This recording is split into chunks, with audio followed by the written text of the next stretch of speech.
Welcome, welcome, welcome, welcome, welcome.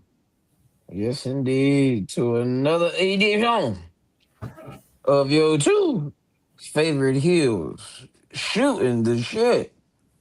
With you. Like we like to do at least once a week. I will get on camera, y'all, in a few minutes. I just got some moving shit going on in my background. But nevertheless, what's been going on? How was the week? Shit, week's been well. You heard about Monday, so Yeah. we don't need to relive Monday. Um, Other than that, after that, it got better. Only got a few more weeks, probably maybe 5 weeks until the graduation for Clemson, and everybody goes home for about 2.5 months. So my Tuesdays and Fridays will get a little bit easier after that. But We hoping then, everybody. Oh, go but ahead. then once football season starts back up, it's just gonna be crazy again. So Man, but we gonna try to get it in with y'all at least once a week. I mean, we slowly transitioned off of Tuesdays, so we just leave it open ended to once a week. Just keep stalking the channel, y'all. Keep looking around. You'll see us. well, Turn your Tuesday no, just turn your didn't. notifications on. Tuesday just didn't seem to work very much anymore. Yeah, yeah. I mean, I even changed it at the bottom. So I used to say every every Tuesday, Tuesday. yeah, I say every week. Hey man. But well, anyway, I mean, I've had a cool little week. I mean, it was an easy little work day today, considering it was Good Friday, and I hope everybody's out there having them a good Friday.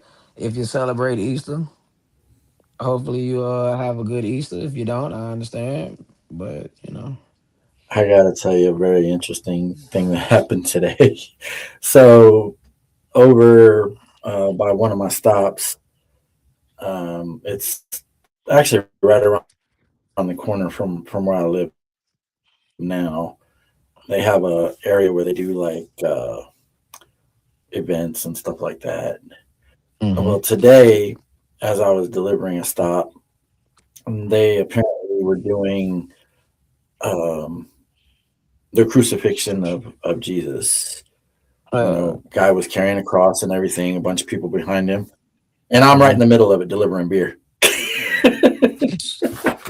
All right, man.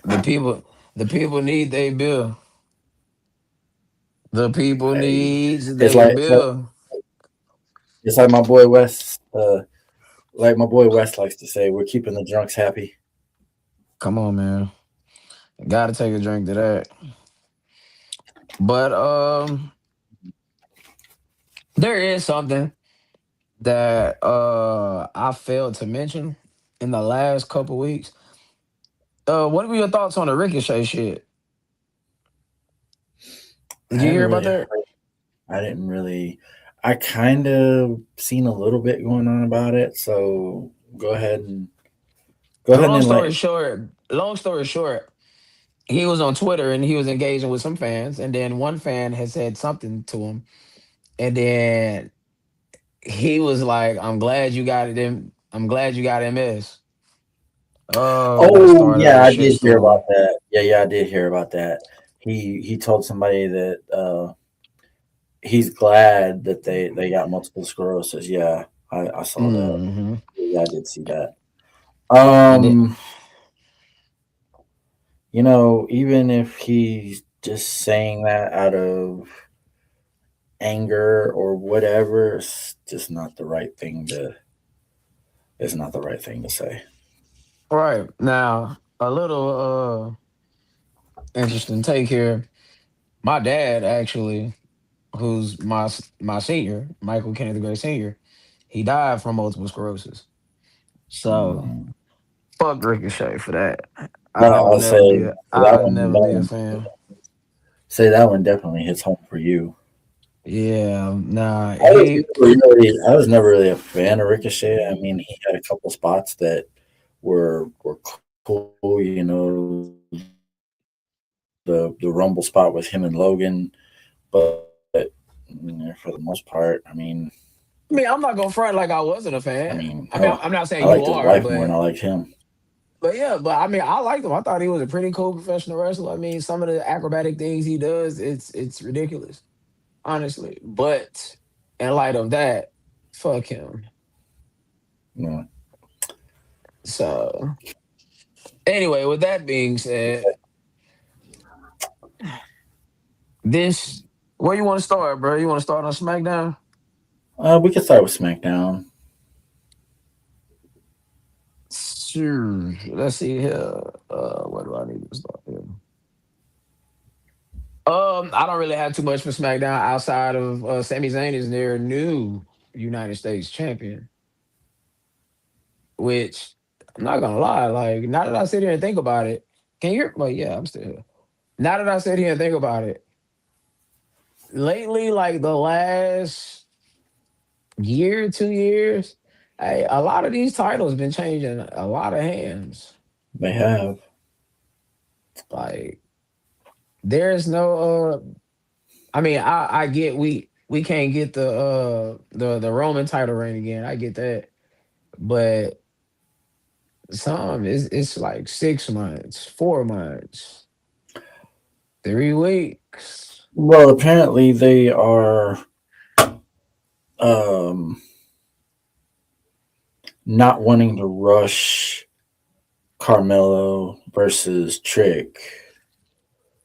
So my guess is Sammy's probably going to lose that title to Trick at WrestleMania, and then you'll kind of start to get Carmelo versus Trick.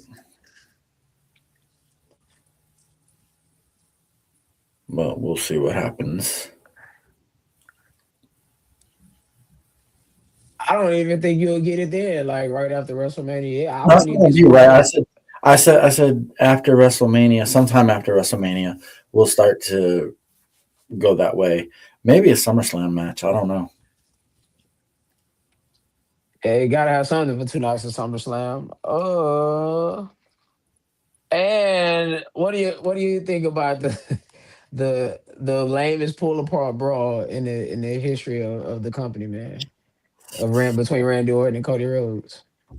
Truthfully, I think it should have been that should have been saved for Brock and Oba Monday. Not that long, obviously, not that long. But I think the pull apart brawl should have happened Monday with Brock and Oba. That was tedious. It was pretty redundant, also. It really was, and it lasted way too long. I think you said 13 minutes. Yeah, yeah. Man, 13 freaking minutes. come on, bro. That's way too fucking long for a pull apart brawl. Between these guys. And I mean, it partially looked like they were just going through the motions out there. Mm-hmm. Honestly. Now, one of the things I got in my notes here is one of the funniest parts of this pull apart brawl. Well, really just this entire storyline period. WWE, and this is not how WWE intended for Randy to be perceived by the fans. And really, they're out there pulling out almost all of the stops to get Randy heat. I mean, it really reminds you of the Jake the Snake. I mean, of Jake the Snake when he was about to work a program with Hogan, and the crowd Oh, cheered Jake when he DDT'd Hogan. DDT, DDT, DDT. I mean, not to mention, SmackDown is about to be in St. Louis this Tonight. week. Today. Tonight, yes. Yeah, today. Tonight, As a yeah. matter of fact. Uh hold on. Yeah. I mean, at this point, I'm still Well, pulling for that double turn. I ain't well, even lie. Randy, Randy said that he will see whoever he's talking to on the phone this Friday in St. Louis. So we may get that revealed tonight. More than likely, it's going to be his dad or Ted Jr. Um, we know who it can't be. At least not on camera. But it would be interesting if he was the voice on the other side of the phone, And who is this? Vince McMahon.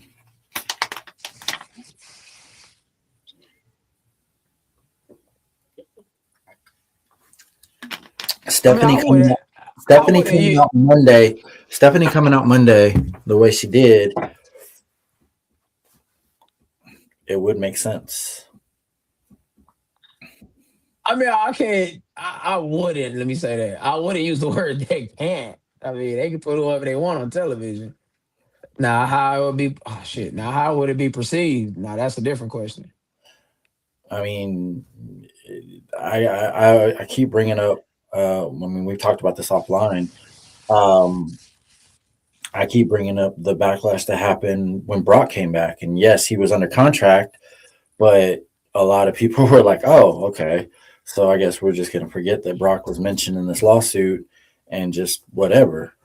I mean, personally, I actually told my wife earlier. I said this thing's getting dumb. I said I mean, this lawsuit with what's her name and Vince is getting dumb. Like there's something new coming out almost every day now, like something new that's being added to the case, and some of it is just silly. We got this one is person here. Who is it? this is this is what grasping at straws look like. Honestly, now, It would be interesting. It would be interesting if it was Vince McMahon on the phone. It really would. like I said, It I'll pop for it. To be honest, honestly, as I my guess is still Kevin Owens, but more than likely it's probably going to be his dad or Ted Jr. hey, now I know I'm just throwing this out here. But what if it's this guy? Hold on. Oh my goodness. I think this would be better than Vince McMahon. Hold on. Hold on, right quick. Let me get you right. God damn it. Hold on. Give me about two shakes of a dollar. Hold on. I mean, hey man, Brian We got Pillman two people. anybody? Brian Pillman anybody? Hold on, right quick. Where we at?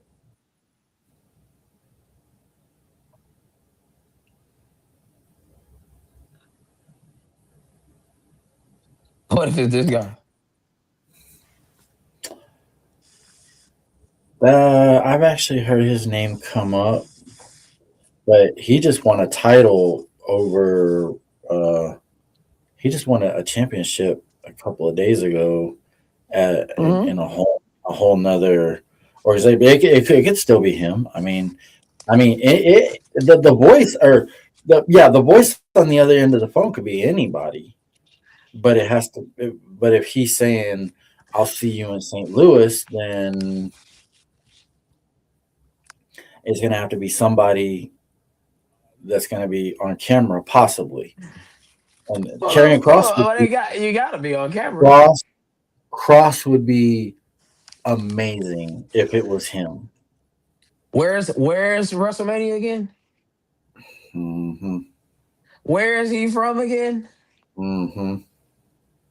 Oh, yeah. Well, he got pissed off last year because he tried to tell AJ to not take the match with Randy, and he wanted to go against Randy. So that's where like everything started. There's Wes. Where's what's the word? So, I mean, yeah, he got pissed off at AJ last year for I guess I don't know. I mean that's where the whole that whole shoot interview that we saw where he started flipping out and slamming microphones and shit um, came from. He's like, I live there, I live there, and I'm available at any time. And you hear the crowd, you hear the crowd chanting me, chanting my name. They're buying my T-shirt, and you're just not doing anything about it. I mean, the shoot wasn't work, but yeah, sure. It don't make it any less true. It would be interesting if it was Cross. I don't know if it would be more interesting than Vince McMahon, but you know, what if it's Shane McMahon? Oh hell nah. I just say one McMahon too many. If you ain't gonna give me Vince, don't give me another, please. And plus, Mm. what would be the connection? Does Randy have any connections with Shane? I don't know if he does or not. I mean, we can't rule out the possibility of them going with the lamest answer possible, and it Which being is his Stephanie dad. McMahon. Which is his Stephanie dad. McMahon, actually. It'd be Stephanie. Stephanie be the lamest route possible. Well, I I mean, mean, Stephanie came out Monday and confronted Cody talking about Linda McMahon. uh, my boy Wes, my boy Wes started the party early this weekend. yeah, man, that's one McMahon too many. I'm telling you. That's one McMahon, way too many. But either way, I mean, whatever it is, it's probably going to be the most lame. It's going to be the most lame payoff that there is. So, the one thing I can probably tell you this for sure is we're probably going to be disappointed with who it is. Yeah, I'm banking on a miracle. That'd be great. That'd be great. We will probably actually be on the air still when SmackDown starts tonight. So It seemed like yeah. something they'll save for the main event. No, I'm not saying it's going to happen right away, but Mm. Linda McMahon. Well, I mean, it's gonna be something to think about. Now, hold on. Let me see what this is. What the fuck?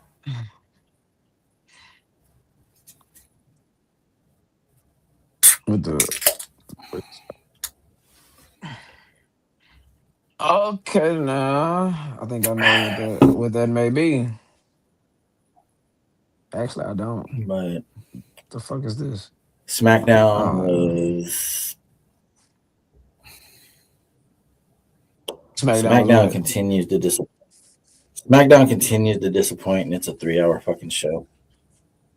Oh yeah, that's the worst part. That is a three Like, hour show. bro, Jelly Roll took. He did not sell that RKO for shit. Jelly did Yeah, not sell that fucking RKO for shit. the jelly has wore off on Jelly Roll, man. And, I mean, him and Kit Wilson. I mean, what the fuck? I mean, it says a lot about Kit Wilson. I mean, they trust him to go out there and get a good and at least make Jelly Roll look good. I mean, that's not necessarily a bad thing No, it's not. to have bestowed upon you. But I mean, by and large, SmackDown is just an insufferable show. Truth be told, I just catch it on the highlights, man. Unless something interesting really happened, Like the as you can truth see of the on this matter, show. like the truth of the matter is, I think we're kind of even though Randy hit him with an RKO, I think we're possibly gonna have Jelly turn on Cody and cost him the match. Be Randy Orton's manager. That'd actually be quite funny, actually.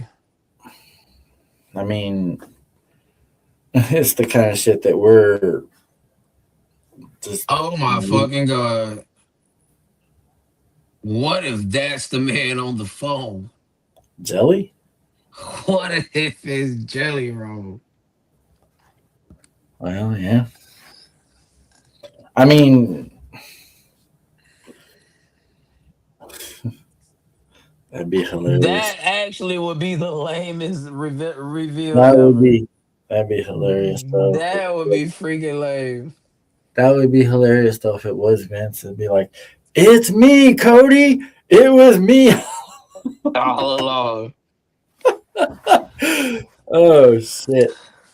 Uh, Hold on, man. Hold on. could it be jelly? I don't know. I just say he did not sell that fucking RKO for shit.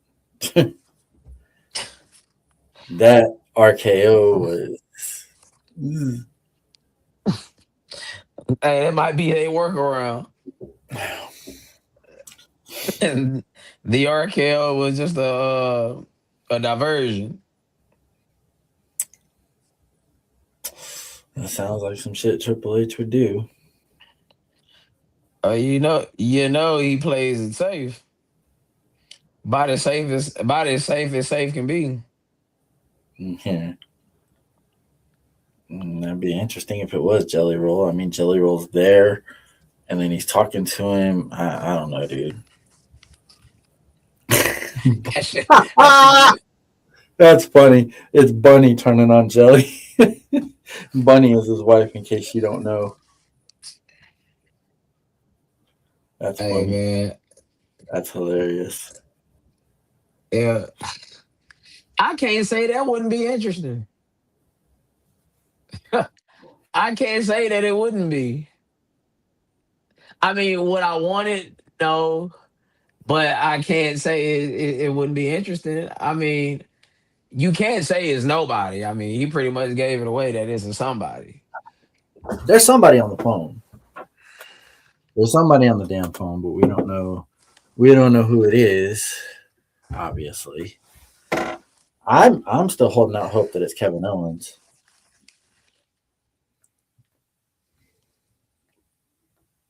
And shit, you might just get what it is you're looking for. I mean, it's a good way to get him back on the show. Even though he's definitely not ready to wrestle again, he could be a manager on screen character. Yes, indeed. I'm I'm not totally against that. I promise. I'm hoping it is. I really hope it is. I mean, Cause Kevin, whenever like think about it.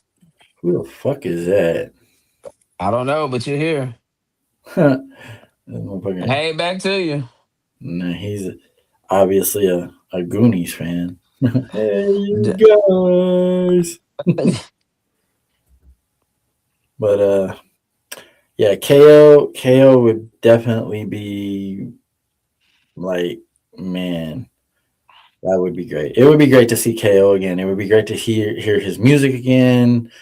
It would just be great in general to have KO be there.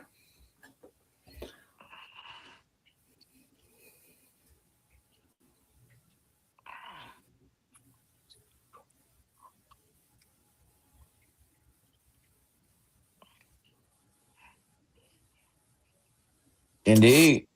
That's true. Not a bad take right there. That is definitely not a bad take.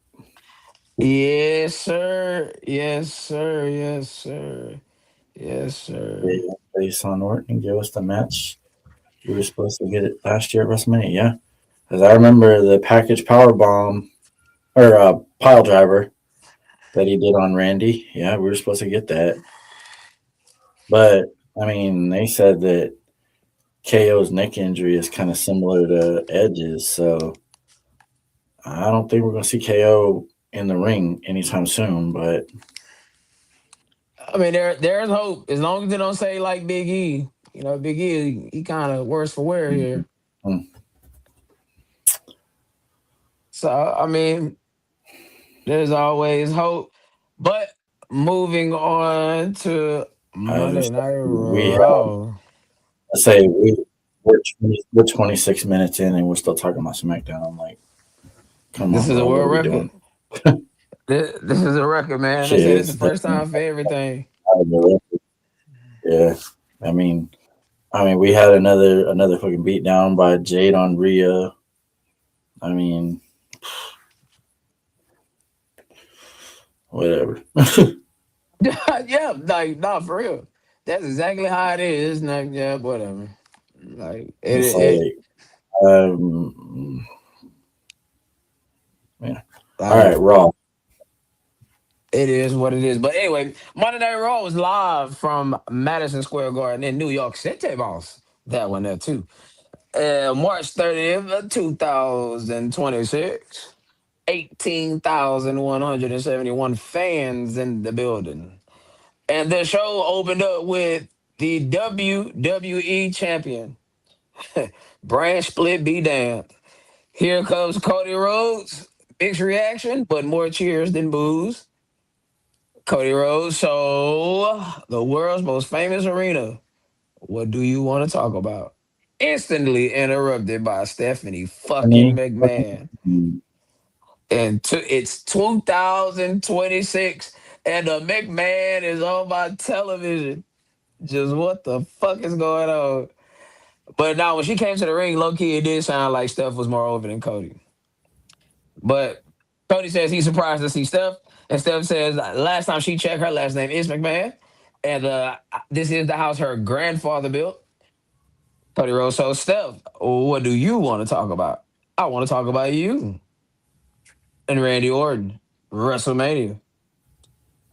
She goes on to say, "You, me, and Randy are multi generational talents in this business. We all taking different paths to get to the top in this business. And you, Cody, has always taken the golden boy route.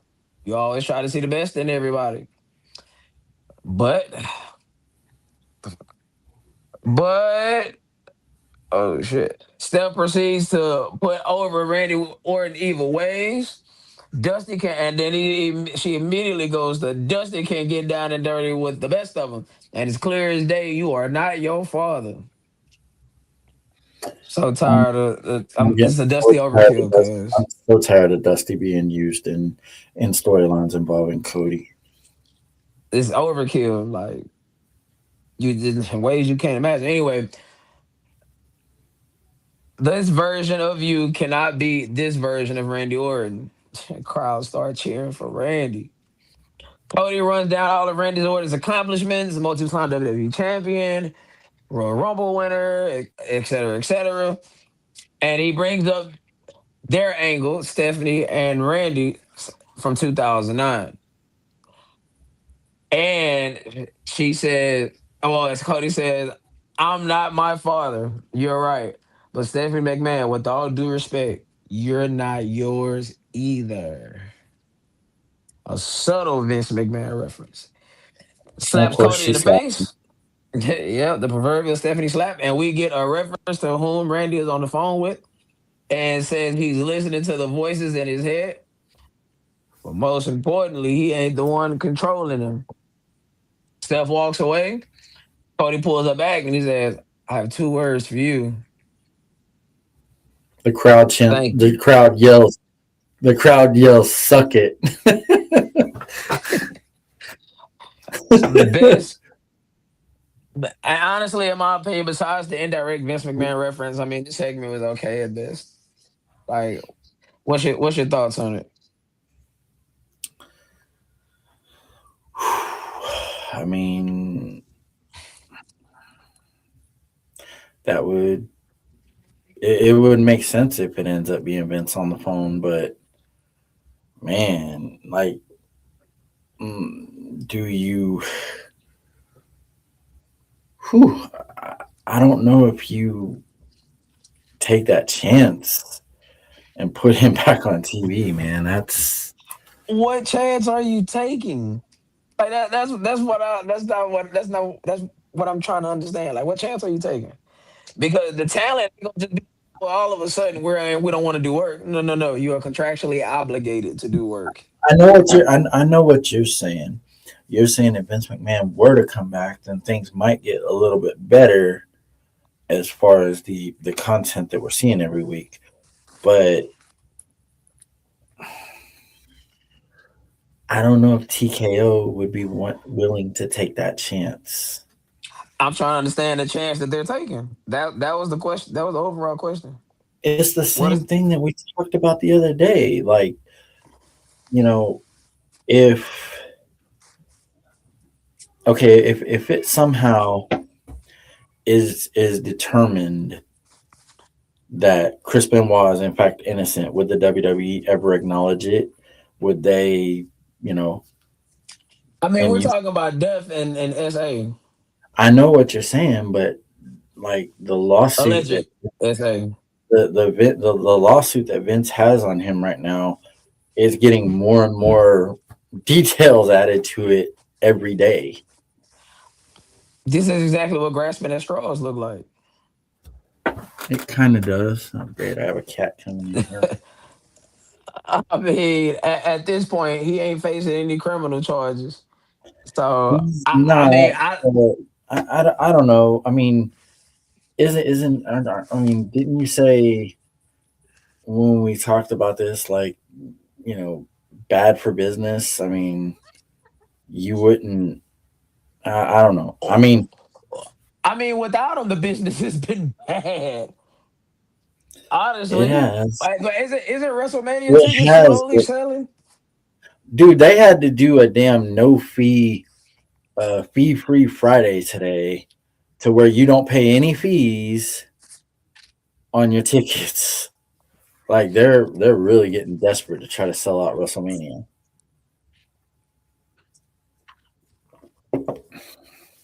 I mean, you gotta do something when your show shows isn't selling. And I Who's not mean, lying about what? honestly, I mean, that could be one of the shot in the arm. I'm not saying Vince is the long Mm, term answer. I'm not even saying he should be on camera for 3, 4 months, but just for this storyline here, why not? You brought Brock back, and it didn't stop and people there from was working. backlash to that too. It didn't stop nobody from It working. it, The it didn't people stop still anybody from showed working. up. Fans still, the discourse was online, but who cares about the discourse online because you still gonna buy tickets, you still gonna watch the I show. mean, I mean, they're putting out a bad product right now, and you still watch the show.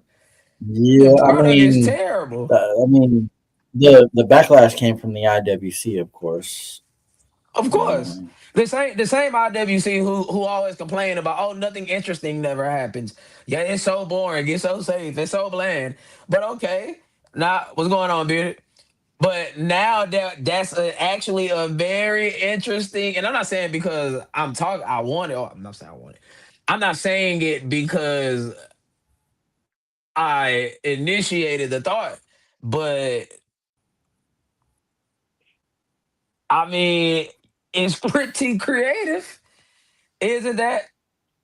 Isn't that all right, be first? so Isn't isn't that so is this person gonna like keep on keep on quoting movies? hey man, I guess so. Whatever gets the engagement. But as long as you I ain't disrespectful guess with the comments. But that's true. yeah, it's pretty creative. Honestly. I mean, I wouldn't be mad at it if it was Vince McMahon. I wouldn't be. I mean, personally, I could honestly give a fuck what the IWC thinks. And don't these people book for moments? Don't they book by the moments? I'm just saying. I don't think.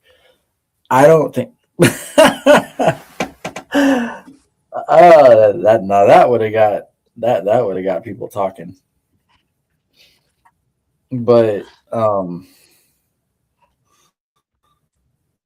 like me personally, shit. If it is, bring it on. You know. But it's just it probably would have happened. You're right. But like I don't know, man. Like I said, I would be okay with it. I mean, the SmackDown WWE overall needs a shot in the arm. They need And when was the something. last time? When was the last time Vince McMahon had a role on SmackDown? Don't we got to go back to like 2002? An actual role. Yeah, I think we got to go back to like 2002. Yeah, yeah. He was the on-screen authority figure with the whole Hogan thing, the the lie detector, all that bullshit that was going on. That was 2002. Yeah, that was the last time Vince That was had an 2003, actual role. actually. Part of my correction. Yeah, 2003. That's right. Him and Taker at Survivor Series. Yeah, that'd have been Buried alive. 2003 for Yeah, sure. I forgot about that. Him and Taker had a buried alive match. That was Kane's return, wasn't it? Oh, I wouldn't say return because Kane had a match earlier in the show with Shane. The brother was fighting the dad, and the one brother was fighting the son. And in 2026, we got to make man on the television. God damn. All right. It all comes full circle, like you said. So we, God damn it. So we cut to the back. We cut to the back where Adam Pearce and Ice Show fucking Speed are in the back talking, and in the middle of them, in the background, you can see Kofi and Javon Evans having a conversation. Remember, I told y'all might be something to that. Keep that in mind.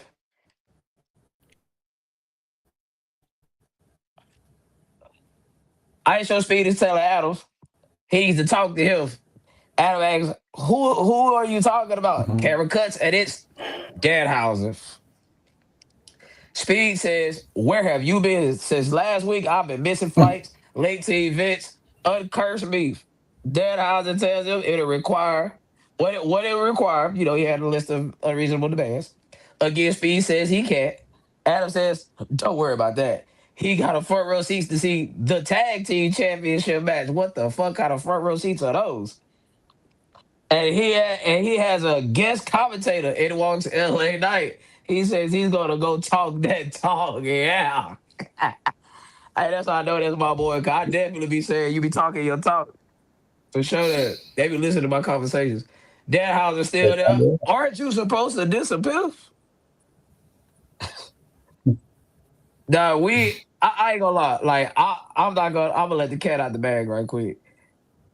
I think Raw was a better show than it was last week, right? But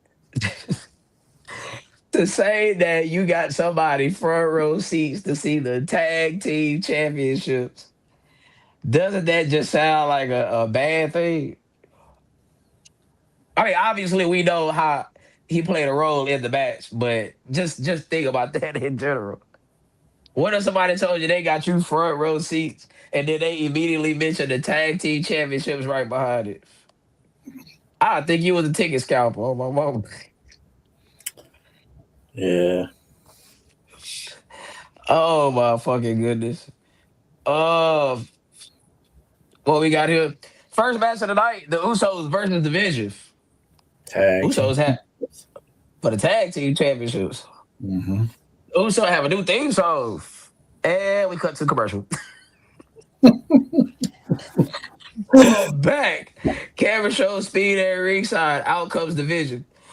Match start off with the Usos gaining the advantage. Jay wipes out the Vision with the splash. And cut to commercial. I ain't gonna lie, bro. Like this This show is crazy with these commercial cuts. this is WCW all over again.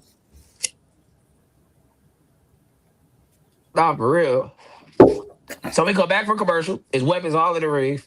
Trash cans, tables, trash can tables, and the Usos loses the momentum to the Vision. But this is a typical street fight, y'all. Tropes, kendo. I mean, it's typical street fight tropes. Kendo sticks, trash can spots. I mean, if you honestly, I actually hate when they do these type of matches because if you see one, you see them all. Like it's the same thing. Like it's gonna be kendo sticks, chairs, and somebody going through a table. Garbage cans. Yeah, garbage cans. Like okay, top row suplex, and Austin Theory goes to the table, which actually got more of Austin Theory's legs than his actual body. But okay, Logan Paul's mom give him the ducks. The LA Knight gives Logan drag speed. LA Knight gives Logan. Logan drag speed over the barricade, and now Speed picks up the nuts. Up walk LA, and Speed hit him with the nuts. Crowd immediately chants, "You fucked up." Oh yeah, they did. Logan has the ducks. He eats a super kick. This stereo super kicks. I ain't gonna lie, bro. I think I'm starting to see why Beard say these people ain't no top 10 tag team. If you take super kicks away from these people, what we got here? Imagine I know we said this before and I said it again. Imagine a match between them and the Young Bucks.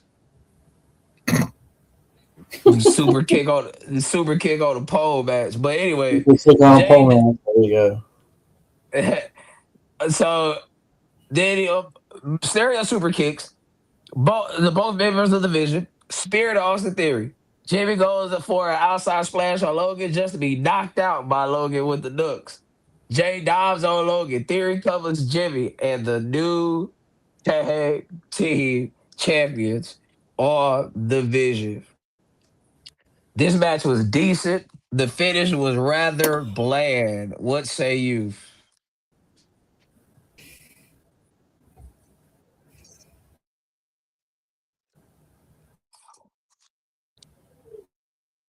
What say you?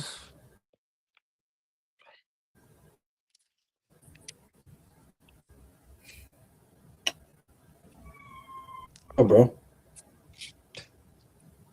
Oh shit, you frozen, bro. There you go. I'm frozen. Yeah, you was, but you good now. Now I said, what say you about this match for the tag team championships?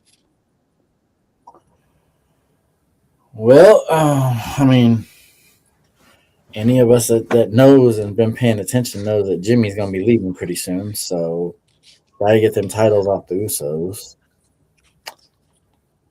Um, I mean, no I doubt, but the match thought it still was a ain't gotta be bland. pretty good match.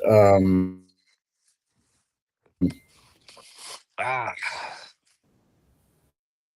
The, the spot, new internet. I guess it still don't work as well as it should.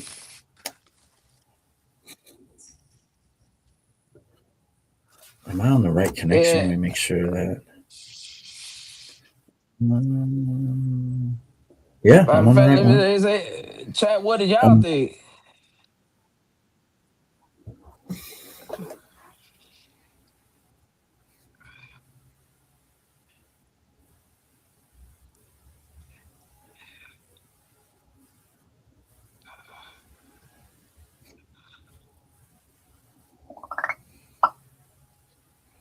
That sounded like a hmm. nasty fart. Yep. What say y'all? What say This y'all, motherfucker. man? That was me reacting to something my wife sent. But anyway, yeah, there was nothing groundbreaking about it. It was, I mean, it was predictable, obviously, Been about to, but not the okay. way that it was predictable, but not the way that the finish happened with Speed fucking knocking the shit out of LA with the Nucks. To me, But the way I then bring up, but then what you got? go ahead. The I was way I saying, break a and then match, you had Logan. Go. the way I break a match down, I break it down in three parts: the beginning, the middle, and the finish.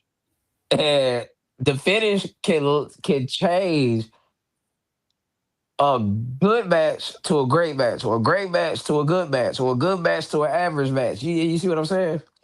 Like the reason why, to me, okay, and I'm gonna give you an example of what I mean. Austin and Rock, WrestleMania 17. I think that is one of Austin's better matches. I think that's the best match out of the trilogy. But the finish with him shaking McMahon's hand and McMahon not eating the stunner, like it takes a lot off that match.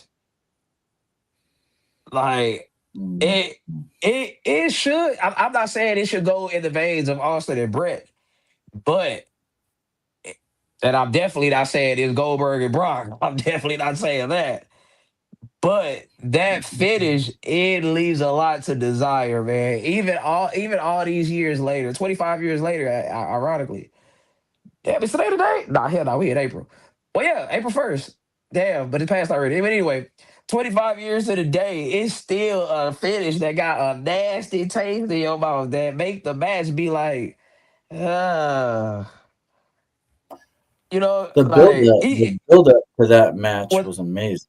phenomenal and hands down the greatest hype package to ever exist in any wrestling company. Hands down, Limp Bit. My way, my way, What's Limp that? Bizkit. No, I know who did that. I forgot the dude's name. I just heard his name. Dave Sahadi. That's the name. Dave Sahadi did his damn thing with that. Oh my god! But nevertheless, that's just the way I break down matches though. In those three categories. And if you give me two out of the three, I can at least say it's good. If I get none out of the three, like the beginning, the middle, and the finish to this match is ass, then you pretty much know where I'm going. But I mean, we see the Usos have better matches. We see Logan Paul, Austin Theory individually have better matches. So I mean, eh, the match is just there, type of thing. Like they But walked off the speed like he was the newest member of the Vision, and he kept telling them, "No, no, no, man." But I mean, and then Paul told him backstage. He said, "You're in good hands." oh yeah, so now up next we get a recap of the main event segment last week from CM Punk and Roman Reigns. And then out comes Liv Mhm. Morgan. Cut to commercial break. Oh, that's gonna be my new favorite shit. You know what? I was starting to count how many commercials they put in these shows. But New York City, you are now in the presence of the greatest Royal Rumble winner of all time. And Stephanie Van Gill, you're done for a bitch. That's because you have no family here. And my mother tells me to never let anyone get the best of me. But yo, mother, I can't say it in Spanish verbatim, but she basically said her mama is trash. My mother, oh, well, shit. And and out comes Stephanie Vecchio, La Primera, no bullshit. And the brawl is on. Nah, this is one of the rare times Stephanie actually gets the best of Liv. Super kick. She actually ate a damn good super kick. Stephanie gets out of the ring to go get a chair, and from behind comes Roxanne Perez. I mean, that's not a bad idea to give her a return in Madison Square Garden. I mean, it was just something on the show, but nevertheless. And then there's Stephanie eats an oblivion on the chair to end this segment. So, what do you think about this? What are y'all thoughts on Liv Morgan and Stephanie Van Kuren, how they adding to their build for their title match? These two are going out each week and playing the game of how can we top what we did last week. They are definitely keeping this match interesting, and yeah, no, I'm here for it. I am here for it because, like I said, every week, every damn week, They play this game called "How Can We How can we top what we did last week?" Yeah, Pete is heavily skewed. Hey, at least you ain't hiding it. I mean, it's cool. I mean, I don't dislike it at all. I mean, I feel like it's definitely picking up from where they started. It started kind of cold, low key. It did. It was a little cold to start, but boy, they've been doing it the last few weeks. They've definitely So, been. hold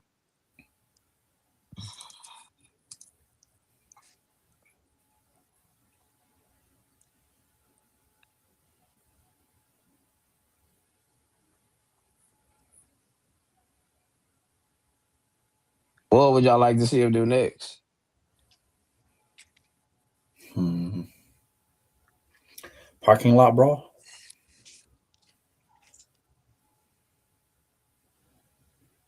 I'm not mad at that. parking lot brawl, backstage brawl, which we already kind of had. Um,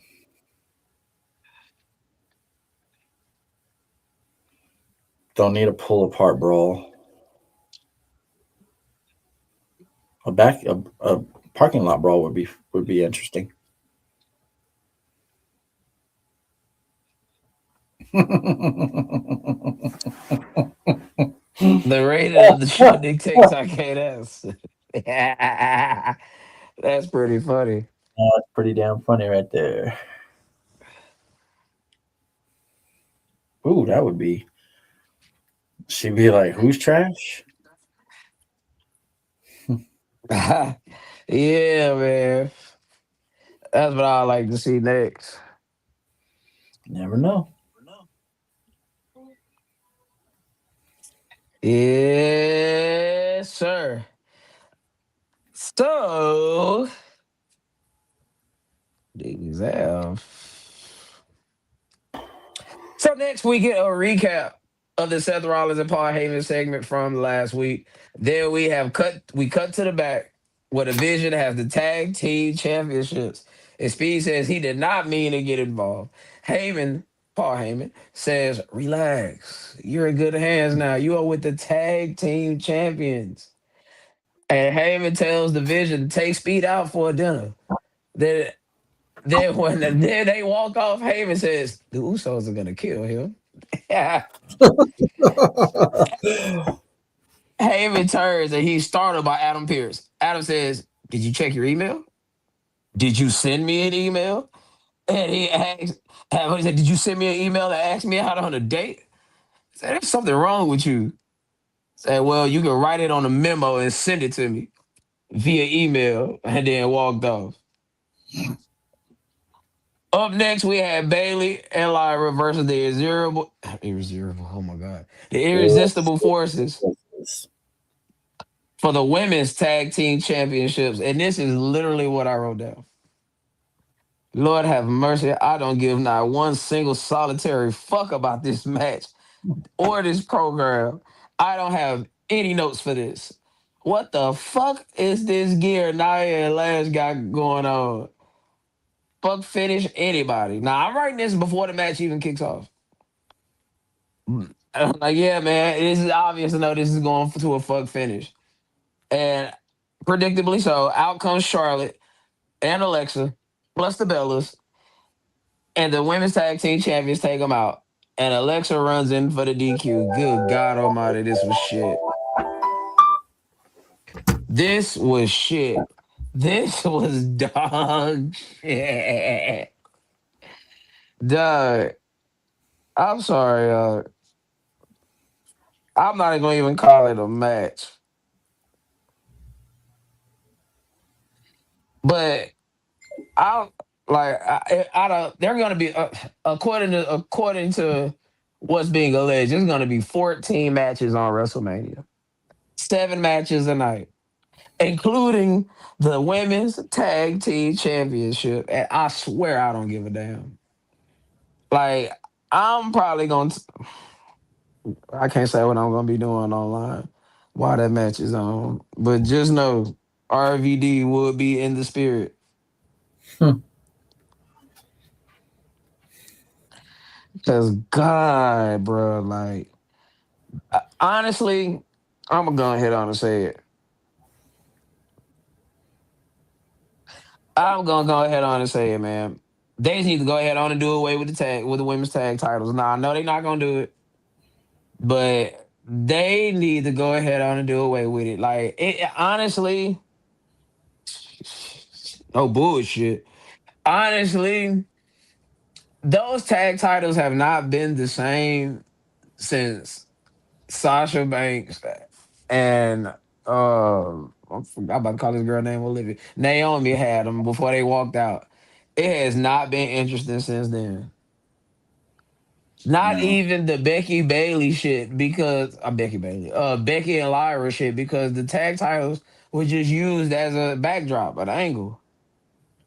Like, you got any thoughts on this? not really. Yeah, man. I, Jet said nacho and soda break. Shit. For me and Wes, that's gonna be a taco break. My boy you gonna know be what? here watching WrestleMania with me. So, but we doing tacos that weekend. So that's gonna be a taco break. Up next, we got what I believe is the best fucking shit going on in this company, like from top to bottom. And we get a recap of Oba and Brock's segment from last week. And then out comes Brock Lesnar to the ring dressed for fucking combat. What do we have here? I Paul has a. He said, what? I honestly thought that we were gonna get Brock Lesnar in an actual fucking match on Raw And the garden. in the And Garden. the garden. I was like, whoa, wait a minute, Brock's in his wrestling gear. What we got going on? What do we got over here? A bunch of haters, yeah. We got a Paul, couple haters. yeah. Paul has the microphone. Crowd is already chanting for Obafemi. Typical Heyman spiel. My name is Paul Heyman. You know the whole 9 yards. At least initially. But he's interrupted by a chance of over again. Hmm. 2 weeks ago, Brack was distracted by Seth Rollins and was caught off guard by Obafemi. Last week, Brock Lesnar wasn't dressed to fight, but of course, Oba wanted to pick a fight when Brock wanted a conversation. And tonight, Brock is dressed to fight. Brock snatches the microphone out of Paul Heyman's hand. Brock says, "Enough! Oba, get your ass out here right now." But here comes Adam and security. Adam asked them to leave the ring, but out comes Obafemi in Madison Square Garden. This man is mega over. Now you know what they used to say back in the G. If you can get over in the garden, oh yeah, you got You action. can get it. Yep. You can get over anywhere. Yep. Oba takes out all the security. And the way he threw that last one, oh my fucking god. Oh my Yo, god. I was at work watching this, right? And I'm in the lobby, like I was at the front desk in the lobby of office building. And as this happening, like I'm so locked into this segment, like I forgot where I was for a second. And I said, oh shit. I was like, oh shit, I forgot where I was. Like, nah, for real. Like, I'm sure they heard me down the hall. And I was like, Jesus Christ. He That threw motherfucker. that man to Jerusalem. Mm-hmm. Like, taking an L5 is one thing, because at least you get the brace for impact. But when a man chunks you like that, ain't not, man, you landing on straight tailbone vertebrae spine. He pushes Adam down to the ground. Now Triple H is in between these two. Brock and Oba go face to face just for Brock to lead the ring and gave the security guard an F5. What did you think about that? Beautiful. Absolutely amazing fucking television. This is, like you said, the best thing going right now, and they cannot fuck this up. But it is so amazing how they're building this up. I just hope that the match lives up to the hype. I mean, it should. Don't get me It wrong. should. Don't get me wrong. It's Brock Lesnar in a match, so it's probably not exactly going to live up to the hype, but it probably could still be a good match. I mean, Brock doesn't put on good matches, so. It But depends on who he's in the ring with. Like, being that he apparently is uh, in favor of Oba, then maybe he'll go out there and put on a pretty good match, you know. But if, like you said before, if he doesn't like you or he doesn't care for you, he's just going to go through the motions and go back and collect his paycheck. nah, I gotta give you some pushback on that. When you say Brock don't have good matches, Brock has way more good matches than he does terrible matches. And generally, he has his terrible matches come from people that are smaller. I mean, people that are bigger than his size or bigger. Your Braun Strowmans, your Omos's, your Bill Goldberg's for that matter, Undertaker. I mean, he had some bad matches with Undertaker. I mean, the street match, it wasn't a good match. We know why, but nevertheless. Nah, Even the rematch of that wasn't a good match. but Brock match with Punk, some of his matches with Roman, his Okay, match with Cena and Rollins. I mean, the smaller opponents. Did he match with Daniel Bryan? Wait, no, I think he did. He was supposed to, but he bro, he's didn't. had two matches. He's had three matches with John Cena, and he's destroyed him in two out of the three. Well, there was a Ah, triple threat damn between him, it. Cena, and Rollins. Yeah, but that was a Well, no, different I'm saying iteration of one-on-one that was a match. different iteration of Brock Lesnar. Like this current The, MMA style Brock Lesnar, yeah, nah. the singles matches with John Cena, he's destroyed him in two out of the three.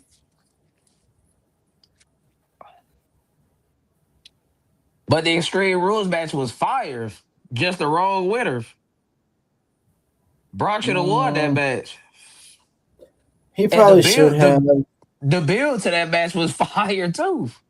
When Well, Brock yeah, first came back, his match with with Brock. Cena was I fire. mean, the crowd erupted when his music played after WrestleMania. I mean, that was a hell of a match.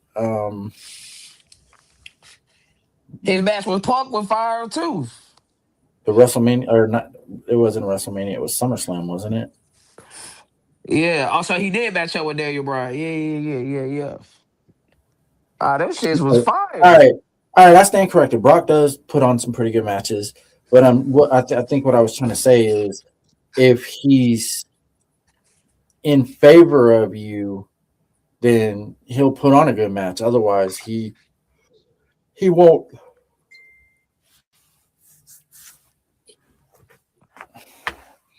Dean Ambrose, Facts. anybody? No, Dean sir. Ambrose, anybody? No, sir. No, Like sir.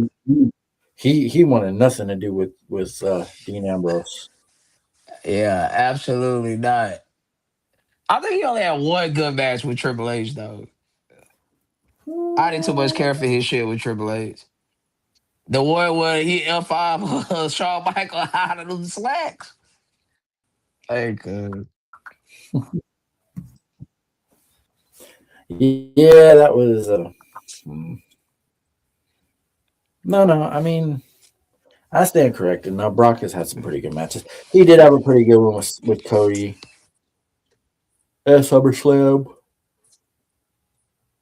His match with Punk was fucking awesome. Um, yeah, okay. So we cut to a pre-tape promo of Finn Balor. That kind of speaks for itself.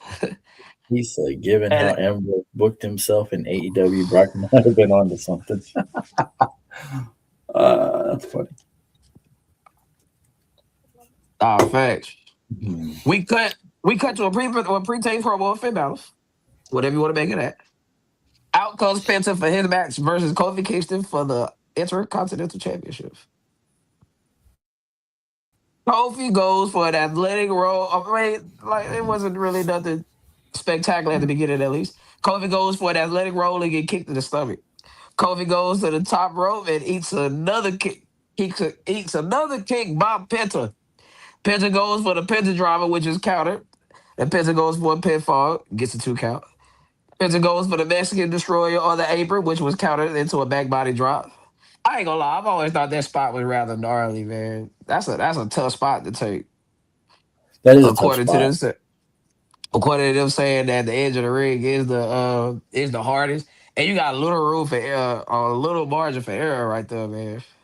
If your body like rotate even slightly the wrong way to the right or to the left, depending on how you position, man, you hit that flow. Shit. But anyway, back in the Penta. What the hell? No, yeah. Out onto the floor goes Penta, and Grayson tries to get involved. Kofi tells him to chill, chill. Back in the ring, Kofi hits the SOS, which gets the 2 count.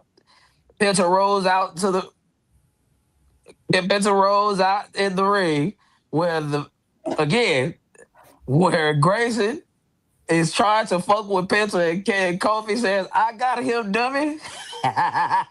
Go stand over there. Go sit at the kitty table." Yeah.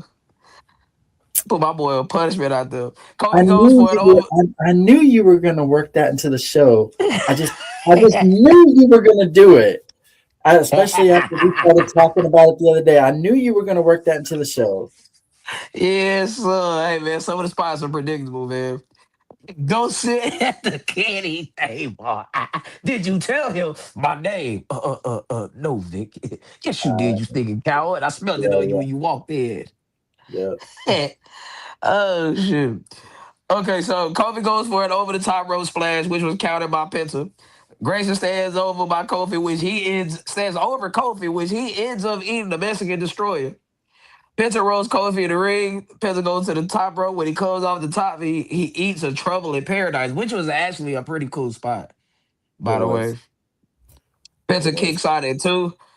Mexican destroyer to Kofi. Penta gets the 3 count. Penta announces his Intercontinental Championship will be featured in a ladder match. What I know that was a lot to digest, my bad, but what do y'all think about that? A ladder match, huh? Well, both. The match with Kofi and him announcing it Oh as a no, ladder the match. match with Kofi was great. You know, you put somebody in there that Penta can work with, like Kofi, you're gonna have a good match. Uh-huh. But then having Penta announce that it's gonna be a ladder match, that that sounds that sounds great actually. That's gonna be a bunch of high spots. That's gonna be a bunch of crazy shit going on. I mean, how many people are going to be involved?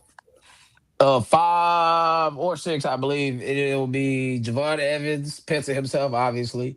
JD McDonough, Rusev, and it's one other name, I'm forgetting. Rusev. Rusev. Okay. Wow. You lost me at Rusev, but I mean, I mean, that's who's in the match. I That's know. who's in the match.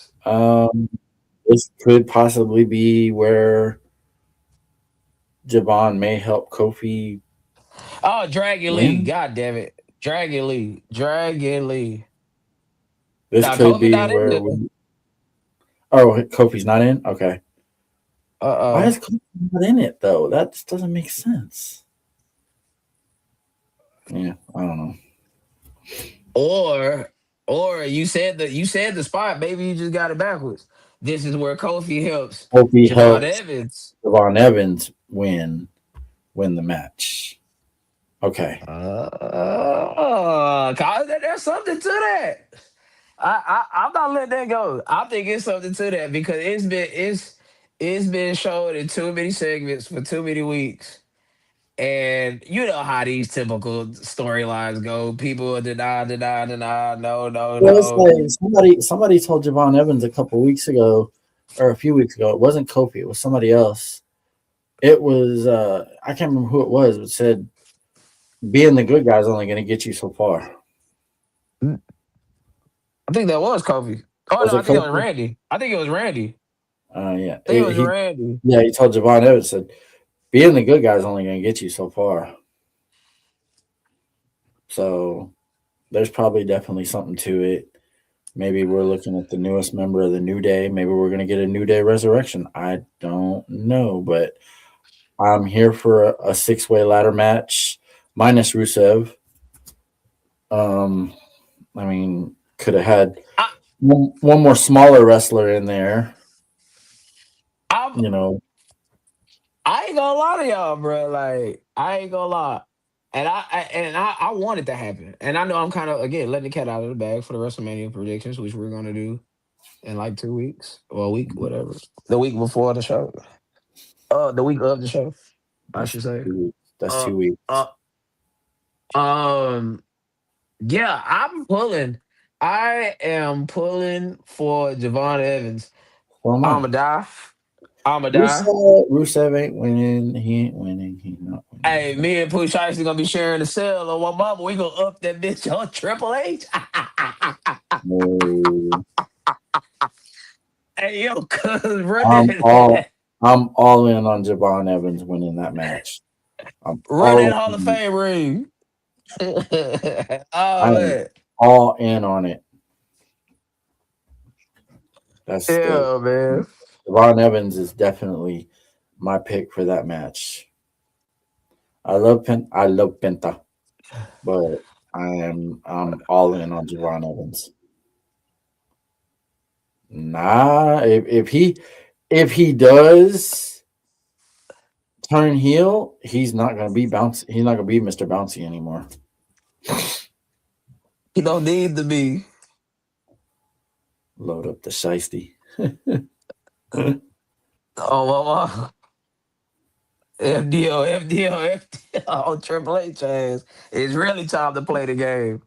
But nah, seriously though, like if Rusev win, that's gonna be horrific.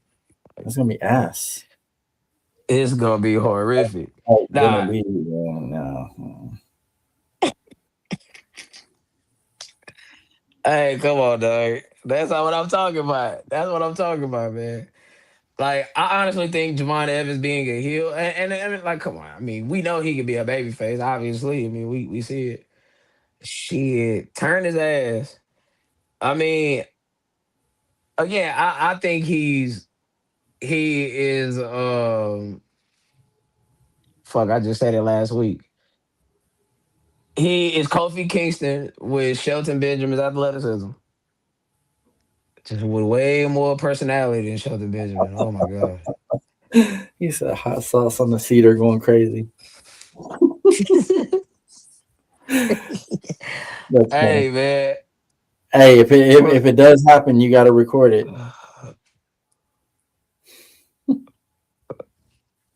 Man, But as far as the six-way match goes, yeah, um, I'm here for it. I'm definitely here for it. you here That for it? has that has the potential to be one of the best matches of both nights. No doubt, no doubt, no doubt, no doubt, no doubt, no doubt. We cut to the back, and Adam Pierce is walking and runs into Paul Heyman, who's on the phone with someone, and he abruptly tells him that he abruptly tells them that he'll call them back. Adam asks, "Where's Brock?" And, Mhm. Brock done left. and Brock did love, yeah. And Adam asks again. Have you checked your emails yet? Heyman says no, but he got something. But he has something to say next. Come back from commercial. Heyman is in the ring. Heyman puts over the Vision for winning the tag titles, and Adam interrupts Paul yet again, asking him about these damn emails. Heyman says, "You can't tell me nothing I don't already know." Adam says, "Well, you do know that the Boston Police Department has dropped all the charges against Seth Rollins." Adam announces Seth is medically cleared to compete, and behind Heyman, Seth has a chair and strikes Paul in the back, places Paul face on that chair, but somebody grabs Seth by his feet, and who could that somebody be? It is the ring general, Gunther. And he choke him out on the announce table, and he points to the WrestleMania sign, and there it is. How did There it is. Gunther cut his eye? Because his eye was cut. Uh, I I have no idea. Because he even at one point he wipes his eye and then wipes the blood on Seth. But when they show him, his eye is cut. Like what? How the hell did that happen? Oh I, damn! I don't know how that happened. Oh boy! I can't explain it. Like I no bullshit. I can't explain it at all. Now But before we start talking about Seth and Gunther, I would like to point out that Paul Heyman actually, this is a credit to my boy Wes because he's the one that said it.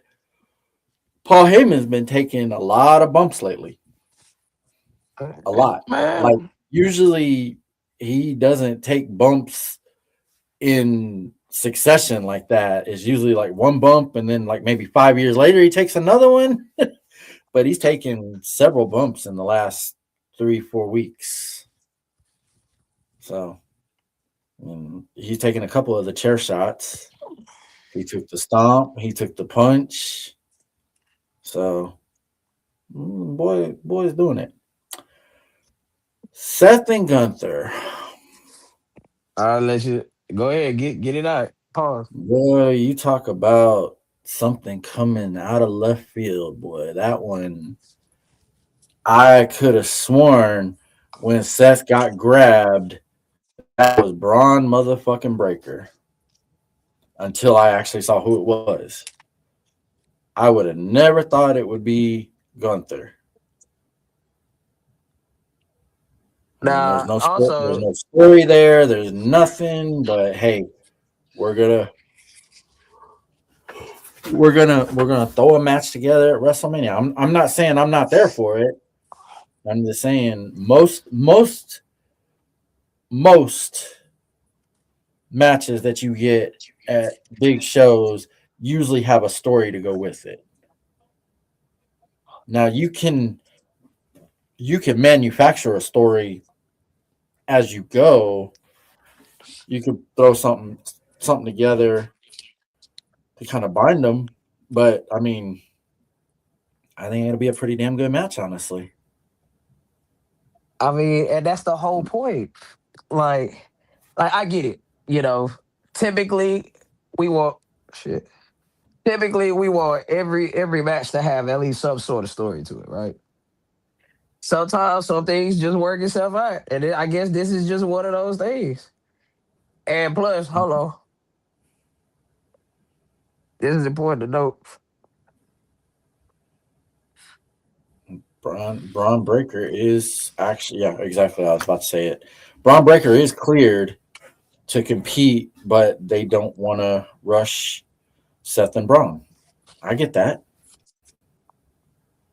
Right. Cause it's a That match you doesn't always have on the mean back burner, he can't interfere in the match at WrestleMania. but he don't need to. Just like that's the whole thing. Like we don't. Look, we're always gonna have this match on the back burners. I ain't saying we gotta wait a fucking year for it, but Mm-mm. it's important that you don't rush. broad breaker back because if he gets injured again, what if he's out for a year? What if it's Mm, longer than that? yeah, So that's and true. that's That's true. that's gonna be the Mm, ultimate. I'm not good point. obviously Good this point. isn't the got you. Obviously, this isn't the same set of circumstances with the Trick Williams and Melo situation, but it's still the same principles, though. We got something, and that's one thing again that I give WWE over AEW. If this was AEW, baby, we would have had this match a year ago, 2 years ago. We would have Probably. blew through this shit in 6 months quickly. But I'm not mad. I mean, it gets Gunther on the fucking card You now. get It Gunther on it the show. It gets Seth it on the it, show. So it, it yeah, shouldn't have took this damn long though. no, it I will shouldn't. say that. It took way too long because hell, there was a lot of people that was like, man, Gunther ain't even gonna fucking make it to the damn card. I'd like to see something. I'd like to see something at the Hall of Fame ceremony where Gunther maybe interrupts one of the speeches. Maybe even AJ's. I mean, obviously it's not going to lead to nothing, but have him interrupt one of the speeches to get just to get more heat. But you know, I mean, I know me and you and Wes had our conversation the other day, and we did. honestly, what this does, it totally like I wouldn't say nullify, but it takes some of the momentum and the steam off of retiring John Cena, retiring AJ Styles. Like you damn near, I'm not okay. The career killer gimmick has a short shelf life. That's why he can't do this for too long. All right. Now we can always go back to it at different points, but letting that be his primary focus, you gonna blow through it. Now the matches you've already done, you gotta give this man momentum after that. This is part of the reason why I wanted him and Oba to be on different shows because eventually they gotta see each other. Just like Hmm. I wanted him and Roman after if Roman were to beat CM Punk, that's why I wanted him and Gunther to be next. It's a match you could build to, and we gotta get that belt onto Gunther. We have to. That's the ultimate way you can give this man the ultimate momentum after doing what he did these last couple months. It's the ultimate way. Anything short of that, and most importantly, not having him on television. Like it's one thing not to have a match, but it's another thing to not have him on television at all. This is his first appearance since March 1st. That's kind of crazy. That's crazy. Like that is insane. Chad, am I tripping? Kind of, but Am I tripping? no, you're not tripping.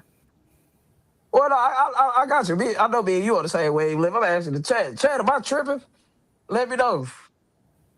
I Am I mean, tripping with my Gunther take? I, Gunther. I know Beardy don't fuck with him, Well, but come on now. Anybody. This could have been anybody. Bro, for all intents and purposes, this could have been Jay Uso running the same gimmick. It could be him. I would be saying the same thing. After you done something like that, that is really to me, I think it's the equivalence of Brock breaking the streak, retiring John Cena. I mean, that is a big fucking deal. well, how about okay? How Having about having him tap out, that's a big fucking deal. mm, tap out? Yeah. I mean, that's the way it's gonna read in the book. That's the way it's gonna read in the book. Okay, having him submit, having you having a submission win, a submission fall over John Cena. There we go. How you like that one? That's big. At least it should be. It should be, but John Cena kind of. But that's not. But okay, so what about this?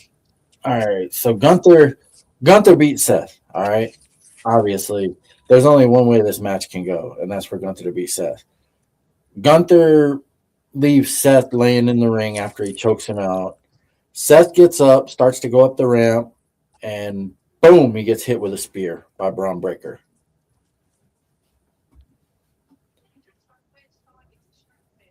Okay. I got a little twist to this. Okay. Seth Rollins can win this match. This is one of the rare matches that Gunther can lose, and it won't be a big deal due to the fact that there's no story here. There's no real story here. So this is merely an exhibition match, right? We still So throw Seth, Braun Breaker there. Go ahead. What you about to say? so Seth wins the match, We still celebrate, throw Braun Breaker in there. starts to leave. No, no, no, no, no, no, I'm not listening. quite, not quite, not quite. Braun Breaker comes in this ring and he goes for a spear on Seth Rollins. Seth Rollins get out of the way and he spears Gunther instead. Yeah, he Hmm. gets Gunther instead. Seth Rollins curve stomp Gunther. 1, 2, 3. That now, not only did you give Seth Rollins a win, because I mean this is his first match back from injury. I mean this is booking yourself into a corner. Actually, you gotta beat somebody, and I'm saying, yeah, there you go, very nice.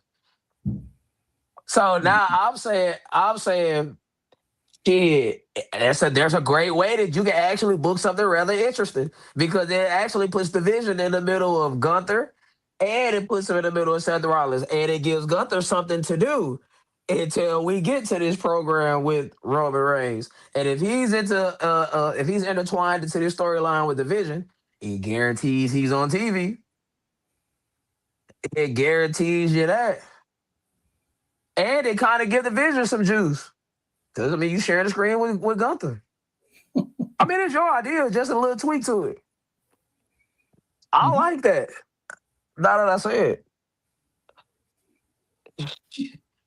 shit, it's one of the it's. I put it like this: this is the only time I have no problem with you beating Gunther. Anything else is unconstitutional and uncivilized. Thank you, thank you. I was waiting for that. He cannot eat a he cannot eat a clean pinfall. Throw an extra twist into the way I booked it. All right. Yeah, but it's not no, 'cause you're on the right track because it gets Yeah. Braun Breaker on the WrestleMania. It immediately thrusts him back in the picture with Seth Rollins. And shit, now you got problems with Gunther. Mhm. And now it put Paul Heyman with problems with Gunther. Yeah. Cause Brock going off of TV after this. We know that. Now that's for damn sure. And we Paul Heyman in conflict is the best TV with him at least. Mike. Yes, sir. God damn it! I like the way you do business. Man, we could have been partners. Would have been a sweet deal for the both of us. Yeah. No, I like Um, that. I like that scenario, and I hope it plays out that way. I hope it plays out like that. Nah, I for really real. do, but I mean, I hate that shit too, though. Like on the flip side, because you book it so right to where you almost wanted to, where you to where not almost to where you wanted to be that, and anything short of that, you gonna think it's a disappointment. mhm.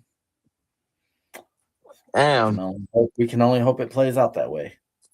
nah, facts, facts. Hey, if it do, have Bree clip this moment. She's at Where are work. we? She's not watching right now. Hold on. Oh shit, I'm Yeah, clicking she's at all the work. wrong shit. She's at Okay, just work. remember, I, an hour 30 I in. no, no, I got you. I got you. Yeah, I ain't gonna lie.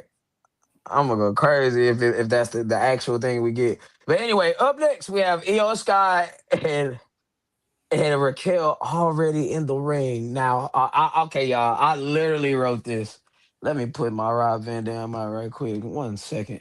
Why no music? I don't understand that. Now hold the fuck up. I know we are not doing EO like this.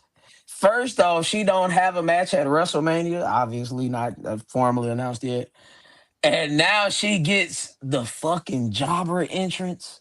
in Madison Square Garden. This is very atrocious.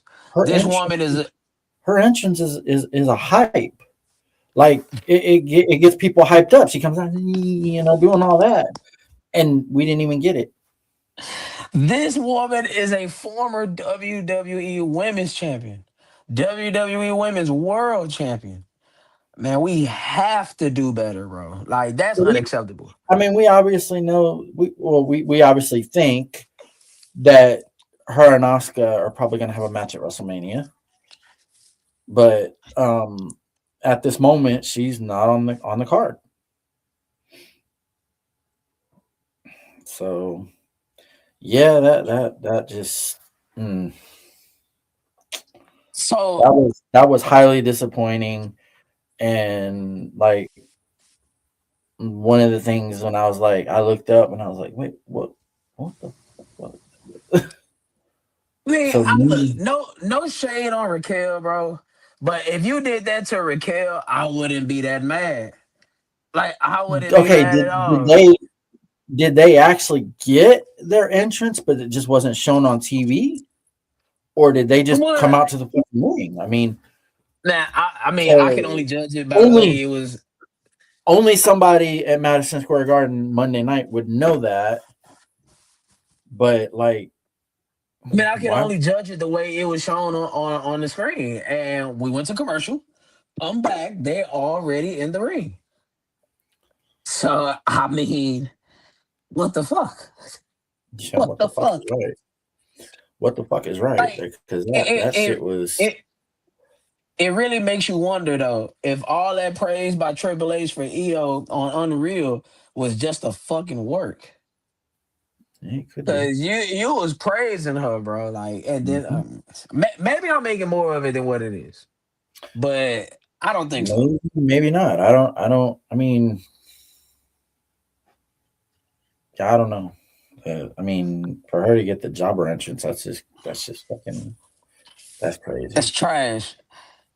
Anyway, match starts off with Big Mama as Bearded calls her, gaining the advantage. God damn, spot calling, man. You can hear Raquel calling spots to EO. Mm-hmm. That shit kind of irks me. But anyway, EO Yeah, sends man. Raquel out to the ring. EO dives and get caught by Raquel. Big Mama puts EO in the ring, goes for the pin, gets a 2 count. EO gives Raquel a moonsault outside, cuts a commercial break. Back from commercial break, EO has the momentum. Bullet train to Raquel. EO goes to the top rope and over the moonsault, but Raquel gets her feet up for the pin count. I mean, the pin 2 count. Sorry, for the 2 count. Out comes the Kabuki Warriors. And Kyrie is up on the apron and she gets a boot from Raquel. I ain't gonna lie, she ate that motherfucker. Yes, she did. Raquel booted the shit out of him. She did. EO rolls up Big Mama for the 2 count. EO goes to the top rope and hits a springboard DDT. Oscar and Kyrie on the outside. EO goes for a dive and she spikes her fucking head into the ground. This Mm-hmm. could have been a very scary moment. Mm-hmm. Like when I saw that, I was like, "Damn, bro!" Like, now look, if EO Sky have neck problems within the next year or 2 or 3, remember this moment. Remember Mm-hmm. this moment. But concussion, broken neck, anything, and shit. And the way shoulder injuries are so prevalent right now, EO gets back in the ring, eats the Tayana bomb, 3 count Raquel for the win. I mean, it ain't the greatest EO Sky match I've seen. It ain't the worst EO Sky match I've seen. I mean, the biggest moment was her damn near killing herself.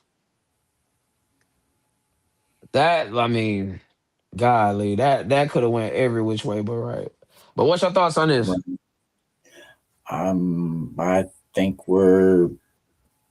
I think we're on a collision course with her and Oscar. Um, and I think was it you last week that mentioned the $1 million Man Virgil Yeah, we storyline? go. Yeah. Yeah, we going for that. So maybe situation where Oscar tells Kyrie to do something. She's reluctant to do it, but then she goes to do it. Io moves. She ends up hitting Asuka. Then there's a whole fucking custody, cust- custody of Kyrie Sane. But yeah. So then you have the segment where Asuka's berating her, and Kyrie's finally had enough. Yo, I ain't gonna lie. Oscar, like, look, I'm not saying she's not a big deal. I mean, she is. I mean, she's gonna get in the Hall of Fame one day for sure. Hmm. But since her return, she does not have a signature win. Mm-mm. She doesn't. What if this is a swerve, bro? What do you mean a swerve? Shit, you think Io Sky gonna you think Io Sky, you think Kyrie Sane gonna help Io with the Verge return? We get something similar. But shit, at the end, shit, the fucking Io. Io won at WrestleMania last year. Actually, Io had a hell of a year last year. She did. She did. My gripe with Io was her not being on the card at all. Right. Now she can eat a loss at WrestleMania. Oscar needs a signature win. She needs it. Oscar definitely needs the win. Like Io is in that position to where we've seen her with the World Championship. We've seen her with the WWE Championship. I mean, with the WWE Women's Championship. Sorry. And Tag team. obviously, Asuka is a multi-time women's champion her in her own right. But since she's came back, she has not had a signature win. I don't count the tag team championships as a signature win. Not saying that you No, do. I'm just saying that I don't. no, it's not.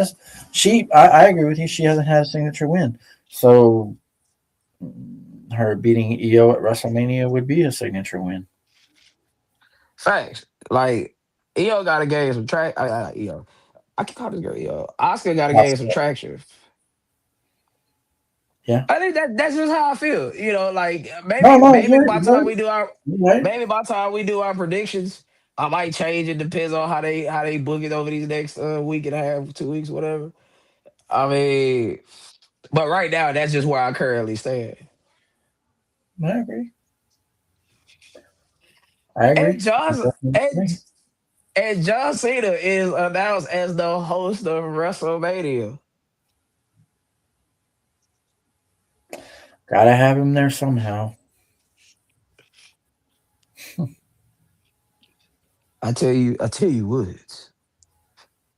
If John Cena, if John Cena is donning a fucking referee shirt, excuse me, in that Seth Rollins Gunther match, I'm gonna be plenty pissed. Like, do do not, cause you know Gunther thing is I made John Cena tap out like a little bitch. Oh no, but I will say this: I do want them in a segment backstage together, though. You cannot have these two people under the same roof No, you at the can't. same time and they don't interact with each other, not even a little bit. Not No, no, even, no, it no. could be something as small as Gunther seeing John Cena in the hallway on his way to the ring and he walked right past him and laughed. I don't give a shit. But it's no way they can just not. It's no way. No way. It's no way, man. Mm-mm. This is a 2 night show. Make it happen. That's right. John Cena. Well, okay, with John Cena being the host of WrestleMania, more than likely he's going to have an in ring promo. You could have Gunther come out and interrupt that. Well, of course he watch. He gonna be the guy that's gonna announce the attendance figures. Oh, well, I mean, if he's the host, of course he's going to. But you gotta have some kind of interaction with him and Gunther. You have to. But I Up agree with you. next, But I agree with you. If he fucking puts on a referee shirt and announces himself as the special referee for that match, I'm gonna lose my shit. yeah, that's Hey, dumb fuck. I say, man, they'll be taking 2 steps forward, 3 steps back. Now,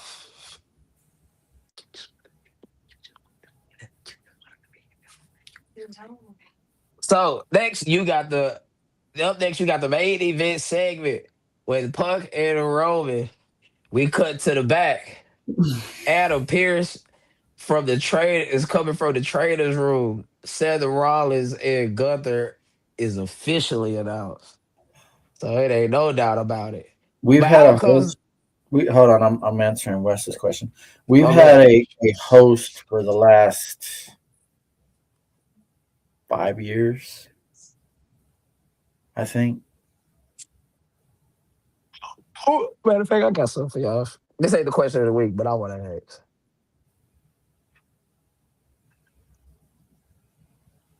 I got to ask. I'm trying to think. Five? Is it 5 years? Somebody's been a host every year for the last several years. I can't remember exactly how many, but At least since we've been back from COVID.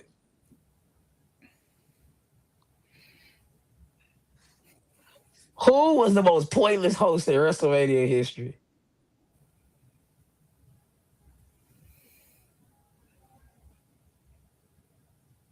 Shit, well, you know, there was. I got right here, mm, right here. I know mine. I got mine right off the bat. Yeah, Hogan was a host. It was actually Hogan, Rock, and Austin, wasn't it? The Nah, Superdome. it was Hogan and Titus No, O'Neil. I'm sorry, the Silver Dome. Uh, Oh yeah, it it was was this. Hogan. That's how it is. It was it was this. Rock was a host 1 year. Gronk is the most pointless host Yeah, in Gronk. WrestleMania history. Oh my Actually, mama. I could probably do. I could probably do you one Oh, better. Um, what's the host of? Damn it. well, you froze it again, brother.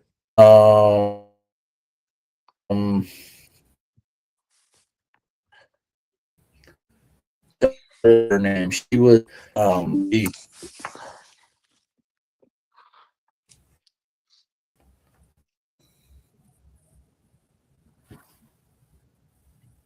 am I frozen again? Okay, you good now. You good now. Okay. I get Just repeat what you just said. okay. I was saying the fucking lady that hosted WrestleMania 2. I know I'm going way back on you, No, but go she ahead. was Shit. announced as the host of WrestleMania 2. I just can't remember who the fuck it was. I got her name is like right there. I just can't remember. But she was literally involved in almost every match on commentary, and she was horrible. Oh god, I can't remember who it was. Kathy Come Lee? on, chat. No, come on.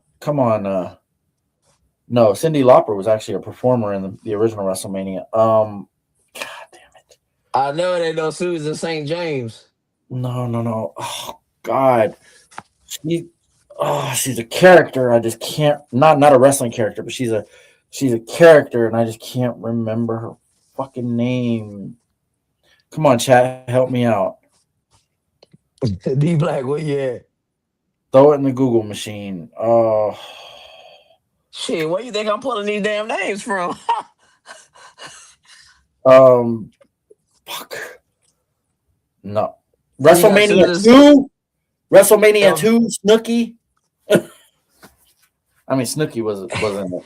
wasn't a it, like was a shit host too, but oh god, hold on, Elvira, Elvira, yes, Elvira. Elvira, Mistress of the Dark, yes, that's her. I would have never got that. Oh my mom. Yes, she was Yeah. announced as the fucking guest host of WrestleMania 2. So, Oh no, I mean, Snooki was fucking terrible too. she was, she was. Snooki, Snooki I was dick. I can't believe I forgot. I don't know, but yeah, she was on commentary for almost every fucking match, and she was announced as the host of WrestleMania 2. At least one of the cities that WrestleMania 2 was in. But either way, I kind of agree with you on Gronk. Yeah, fucking Snooki was terrible too. Like, Yeah, these folks was trash. like, bro, I think the New Day was one of the best was it hosts though. Maria? Was it Maria Menounos the host of WrestleMania that were, or was that Snooki that was the host of WrestleMania? I I mean, can't. they both were in a fucking match. I do remember that. I ain't gonna lie. I definitely take Maria Menounos over Snooki. Well, so would I. But um, yeah. Anyway, yeah, the most pointless host. I mean, we probably Gronk, Elvira, Snooki. I mean, They all run together, don't they? I'm kind of in agreement with Wes. Why the fuck do we need a host for WrestleMania? Because WrestleMania lost its luster, man. AJ Styles said this already. No lie. Every year that statement looks more and more true, man. I would have rather had AJ Styles being the goddamn host of WrestleMania this year, And not I John ain't gonna Cena. lie. AJ is not a great talker. He is not. The selling points of his career is not gonna be him on the microphone. I guarantee you that. Mm-mm. It won't. It won't. Okay, but up next we got the main event segment and Again, Roman Reigns. Out come Roman Reigns. He has New York City, Madison Square Garden. Acknowledge me. Out comes CM Punk, taping up that fist, and the goddamn brawl is on. They both men, hey, it starts out, and they go to the floor. Both men, both men go to the floor. Go to sleep to Roman Reigns. And CM Punk put Roman Reigns through the table, power bomb. Which furthers this story of Roman can't do shit on his own. but where were What they? do Where were they? They didn't come out to help him.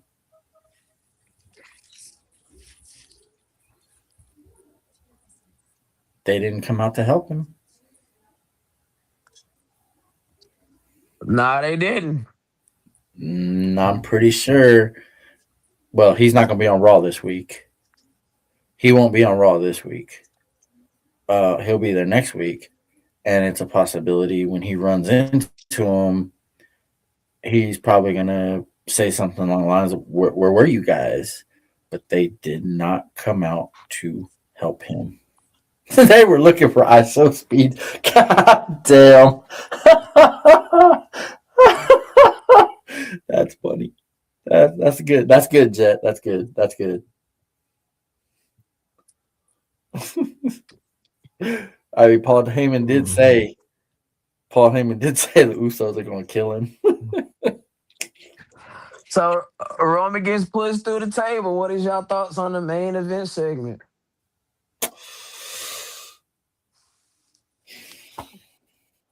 And then Wesley one ups it. Goddamn. um. Well, let's see. We've had Roman get one over on Punk. We've had Punk get over on Roman. So, I mean, I don't really consider the Punk getting over on Roman, but that's good. We can have a cool off period this week where Roman's not going to be there. I mean, obviously, Punk's going to be there, so Punk's going to have something to say about it. Maybe gets confronted by the Usos about it. I don't. I mean, we got to further this without Roman being here this week. But and the crazy thing is, Brock is going to be here every week leading up to WrestleMania, but Roman's taking 2 weeks off. Mm. Like Brock has agreed to pretty much the last 6 weeks leading up to WrestleMania. Brock is in the building. This is Out of last those, major. This is last out of major. those 6 weeks, out of those 6 weeks, you could have had Roman and Brock in the same building. I mean, I'm not saying confront each other, but still them in the same building.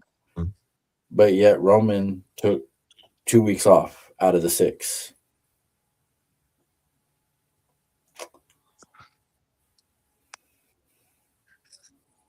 I mean, Okay, so I go back to what I said after the whole remark that Punk made about burying him next to his father. He was so pissed off about it, he took a week off.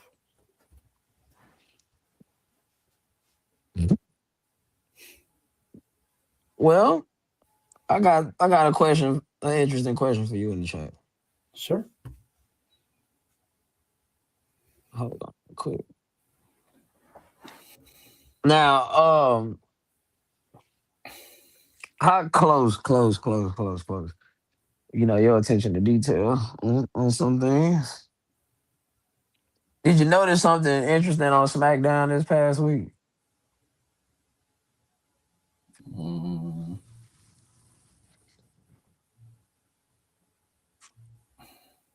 It was in the Drew and Jacob segment.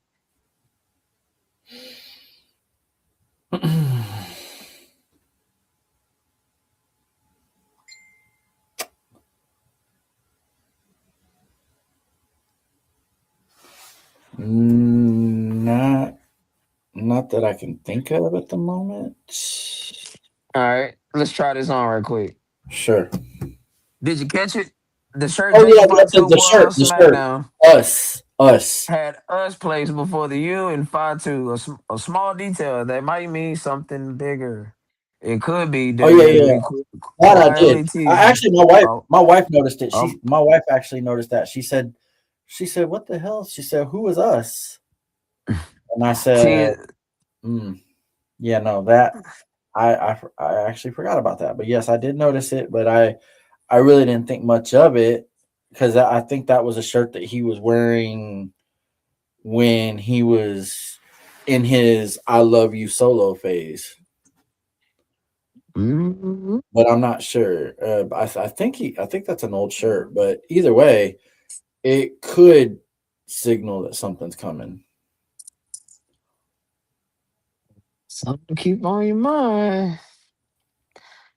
Now, with that being said, with all these notes about Raw, was Raw thumbs up, thumbs down, thumbs in the middle? You got thumbs up? I'll give that show a thumbs up. Let's see. Raw thumbs up.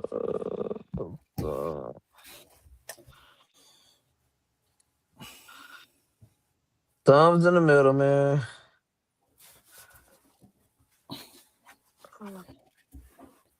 If you ask me, SmackDown, that I one wouldn't is even. that one isn't thumbs up, thumbs down, thumbs in the middle. That's thumbs up the ass. I wouldn't even insult you and ask you a question about SmackDown in that Like nature. seriously, man. Woo, that's thumbs up the ass. Because No, I definitely give Raw two thumbs up because that was that was a pretty solid show. And hell, even you yourself even said this was one of the better shows recently. So, well, I say it's better than last week for sure. oh no, yeah, There's no doubt about that. Yeah. I don't dislike this show. That was certain points that I'm like, what the fuck? But and if I'm not mistaken, I believe we had a Tiffany Stratton promo or video package this week on Raw. Hmm. Again, Like, yeah, see that's what I mean. Like there are moments where I'm like, fully. But by and large, yeah, I'll go ahead and give it a thumbs up. Go ahead and be nice this week. I mean, Yeah. definitely better than last week. So now I wonder what they're gonna do this week to.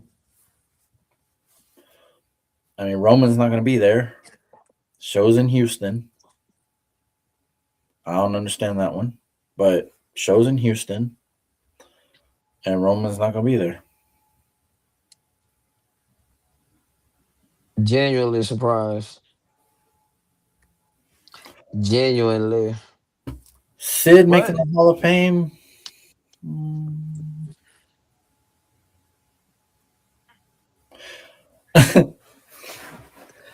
Man, her and Liv, the wardrobe that they're wearing is just about as bad as Tiffany.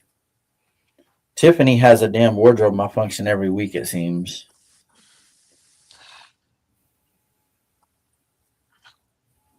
But Sid making the Hall of Fame.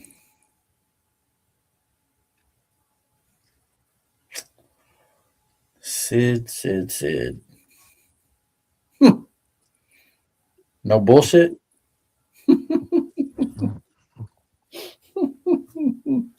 no bullshit. I'm sure you could look it up if you really want to. Um, I I could get behind Sid being in the. I could get behind Sid being in the Hall of Fame. Favorite Sid moment. Or at least some Sid moments that stand out in your mind. I mean, the first moment that comes to my fucking mind is, but um,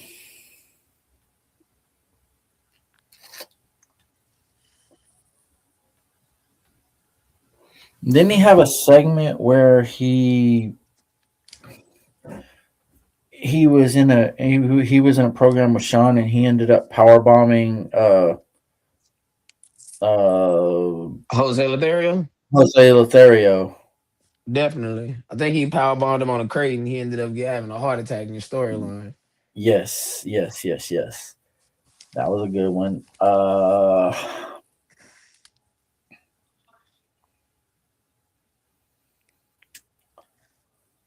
That was good.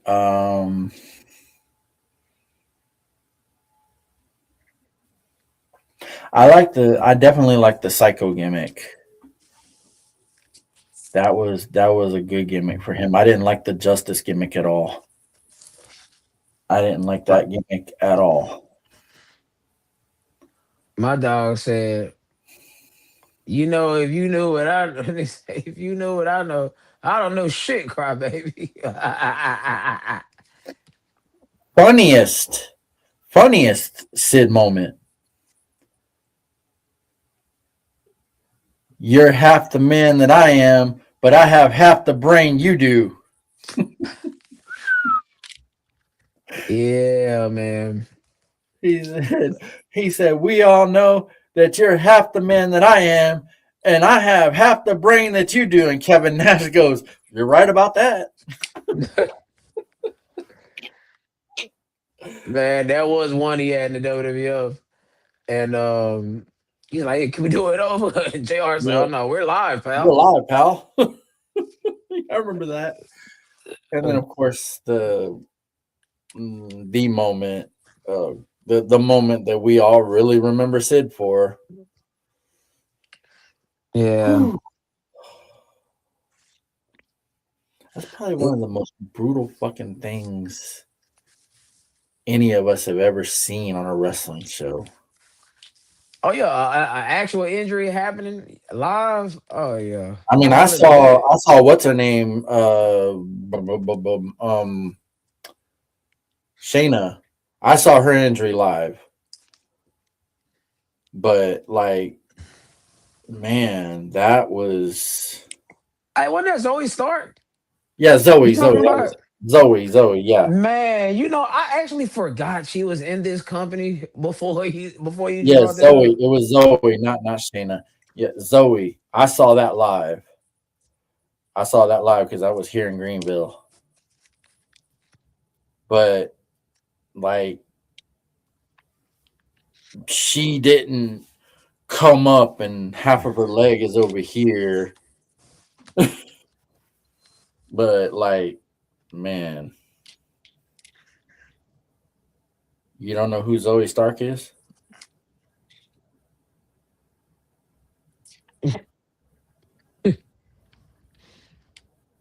I think you do. I think he just being funny right now. Yeah, he's being funny. But I saw her injury live, so Mhm. I know it was a joke. It's funny. Yeah. If my son hadn't decided to go with me, Wes was going to go with me that night. But yeah, like as soon as I asked him, he was excited. So yeah. But yeah, I saw her injury live. But damn, like we can any wrestling fan like remembers that when you think about Sid.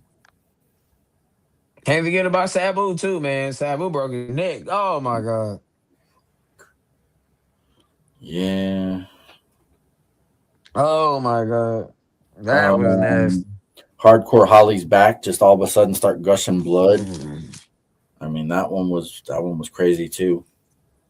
Yeah, cuz went through one of them tables and got Hmm. sliced. Yeah, he got up and his back just started gushing fucking blood. But Sid making the Hall of Fame, I can get down with it. I can get down with it. I mean, it's obvious they're running out of people to put in. I mean, Are they though? demolition is way overdue. It's funny you say that. Let me read something right quick, and I'm gonna try to get through this as quickly as possible. But let me read this. Sure. With the 2026 WWE Hall of Fame set for another year goes by where there are still some glaring omissions in the Hall. Seeing Sid, Demolition, and Bad News Brown, I forgot about this, another guy, lifts the hearts, but each year there seems to be another missed opportunity. There Wait, are, Bad News Brown is going in.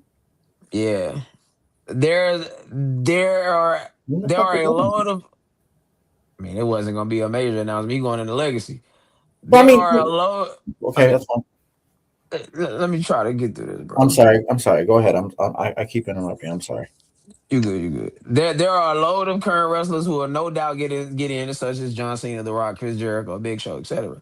But it's the ones from the glory years who we fear will not never seem to get their well deserved moment of recognition.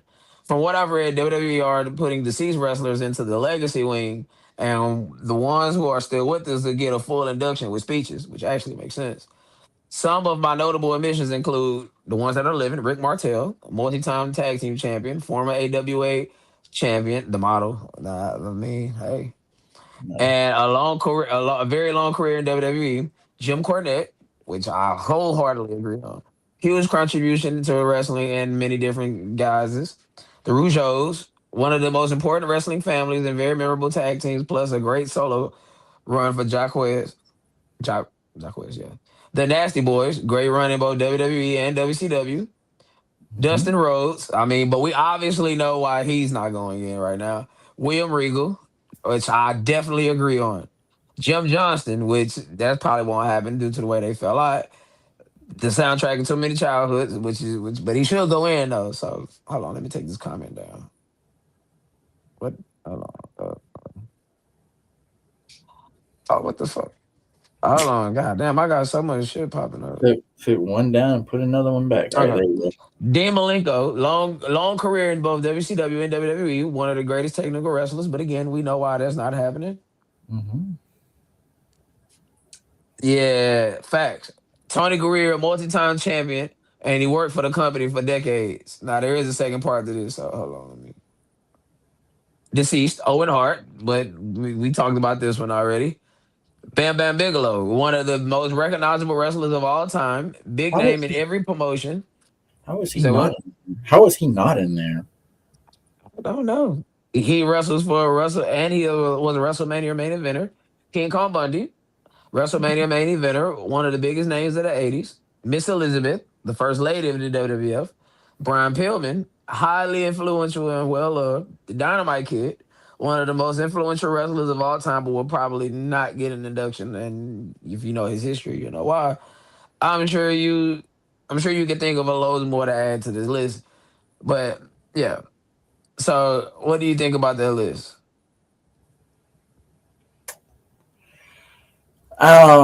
Rick Martel.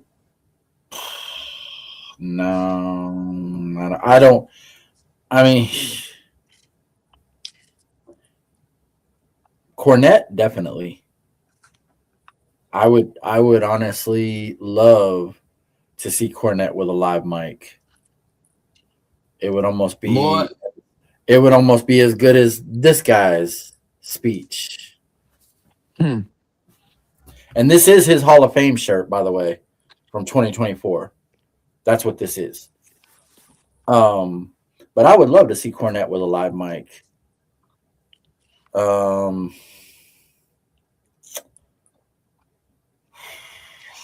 who else did I? I William think Regal. William Regal definitely William Regal. Dean Malenko definitely, but we know why it can't happen. Gold Dust, we know why it can't happen right now. Um, let's see who else was on that list. That I can put it back up. Hold on. Bam Bam Bigelow for sure. Bam Bam definitely deserves to be in there, I wish I could split screen that, but posthumously, I guess. But um, the Rougeaus, the Nasty Boys, definitely. I'm Uh, down with the Nasty Boys. Pause. uh Jim Johnston should Definitely. should be in some He way. he is a perfect candidate for what Warrior originally wanted the Warrior Award to be about. Yeah, I know. Because bro, if we keeping it a buck, Earl Hebner should be in the Hall of Fame. And most certainly, like the referees should be inducted in the Hall of Fame. Mike Chioda should be in the Hall of Fame. Little Nate should be in the Hall of Fame. Just the goddamn bumps he take alone, he should make it to the Hall of Fame. Absolutely, I agree. I mean, fucking yeah, the Warrior Award was supposed to be exactly that, and they turned that into something completely different. King Kong Bundy, mm, WrestleMania 2, man. that's what I mean, obviously, but that's 5 his count. that's his his shining moment. Like that's shit. There's bearded. Um, but like that's his shining moment. He was supposed to be like the monster heel to go against Hogan, and then after the one match that they had, he disappeared. So I think Big Boss Man is in there, isn't he? Mm-hmm. Yeah, Ray Trailer's in the Hall of Fame,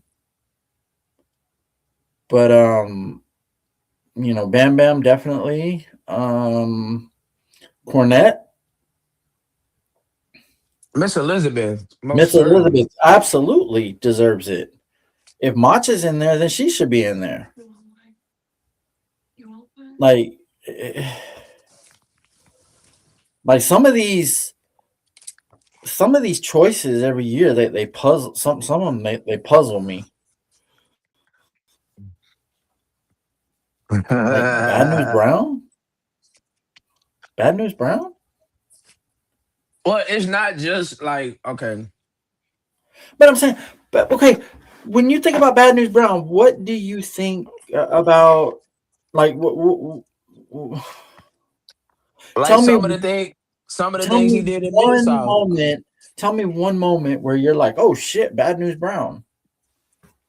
Look, bro, they're not. It's not exclusive to just what you did in WWE though.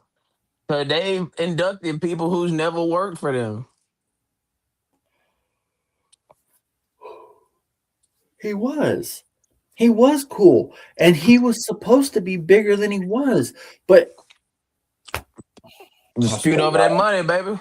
no, it's not just dispute over that money. It further proves what you said about who the most important person in WWE history is. It further proves your point, and I hate when I do that.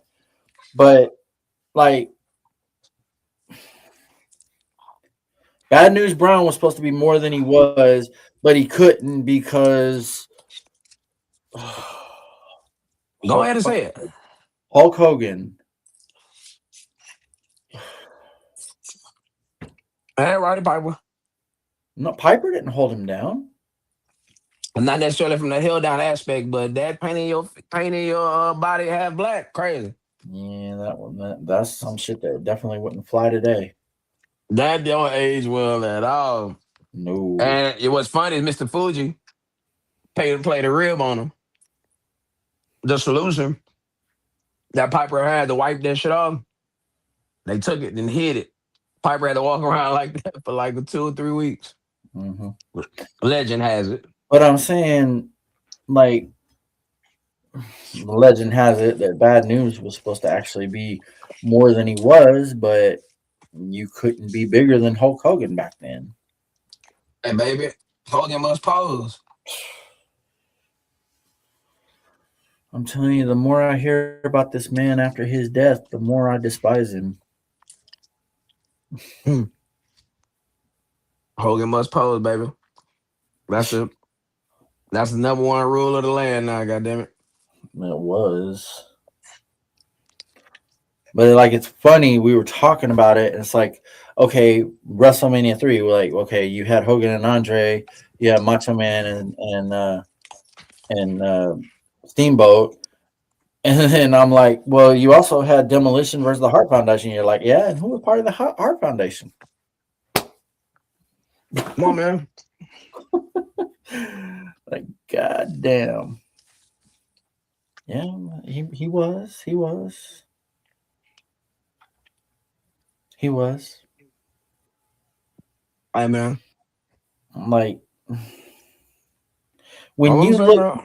when you look back at all the guys that probably would have had better careers and they didn't because of politics, because of Hogan, it's it's pretty It's sad. astonishing. It's astonishing when you start to look at it.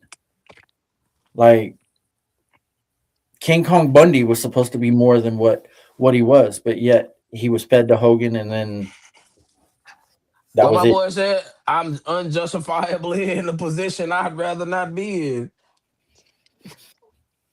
Earthquake was supposed to, was supposed to be bigger than he was, and he had the match with Hogan, and next thing you know, he was wearing a fucking mask with ICP. Come on, man. Like, and then He had a cool little run in the WCW as Typhoon. as the huh Earthquake. John Tenta had a run in WCW. as the shark, Oh, same difference. as the Typhoon Shark. fucking shark. Hey, man. It's better than no job. I mean, Typhoon. Typhoon had probably the worst fucking moment ever. The Shockmaster. But like Rock and Roll Express, Midnight Express. I mean, shit. I mean, anytime you think about those two, like when Rock you, and Roll Express is in because Jim yeah, Cornette inducted the Rock yeah, and the Roll Rock and Roll Express. Express is in, but not the Midnight Express.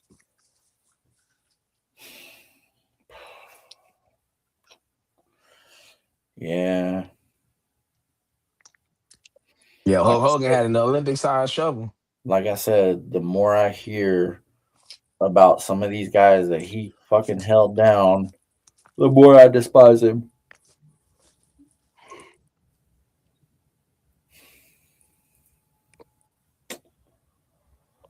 Mm. Yeah, and then he Well, did it. Then he did it in WCW as well. You know, oh yeah. You see that warrior fell over there? Mm-hmm. I want you to bring him in, brother. The Hulkster got unfinished business with Jim Hellwick. I want my win back. Hmm. But did you know? I ain't gonna lie. But he did try. He did try to make Warrior. He did. He did try. That's the maybe one time I can say he actually tried to make somebody. I can't lie to him. Like Ben Hogan partner though.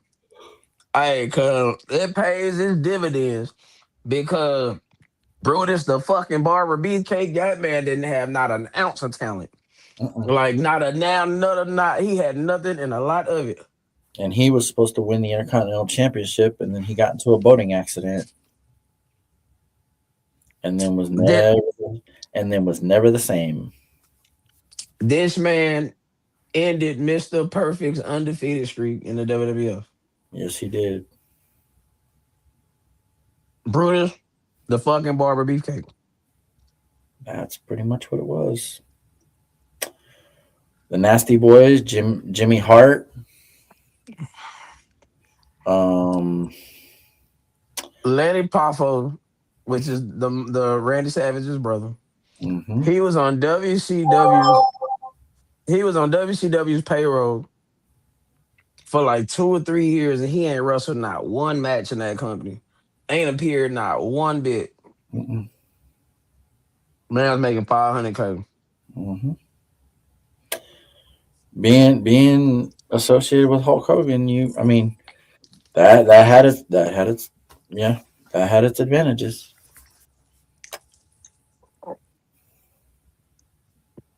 Y'all tripping. Hogan be my best homie. Y'all can call me all type of races. I wouldn't give a shit. I'm paid. All right, man. It's hard to hear you from up here. I ain't bullshitting. That's true. Well, y'all, it is time for your favorite segment of all time. Is Bearded not coming on tonight?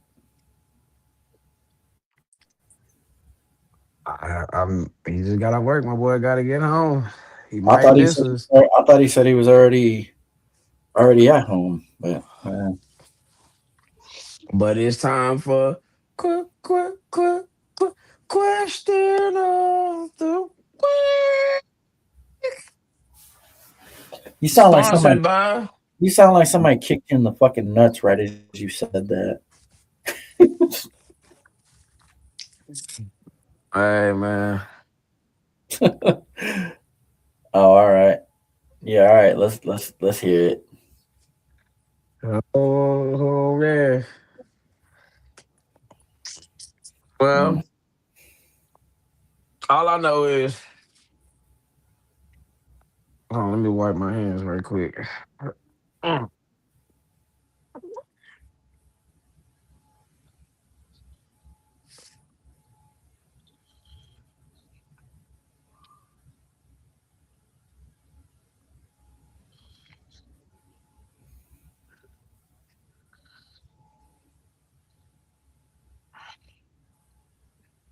Hold on. What the fuck? Mhm.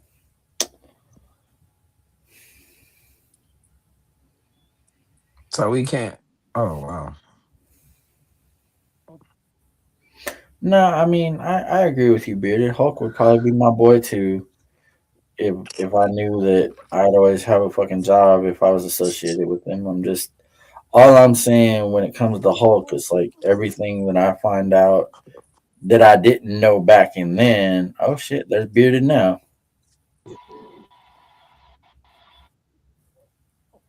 My dog. Man, I just got off. I apologize, y'all. Just getting off work. And it's all good. It's all As you can see, I'm on the Good, bus. brother. Getting right in the city.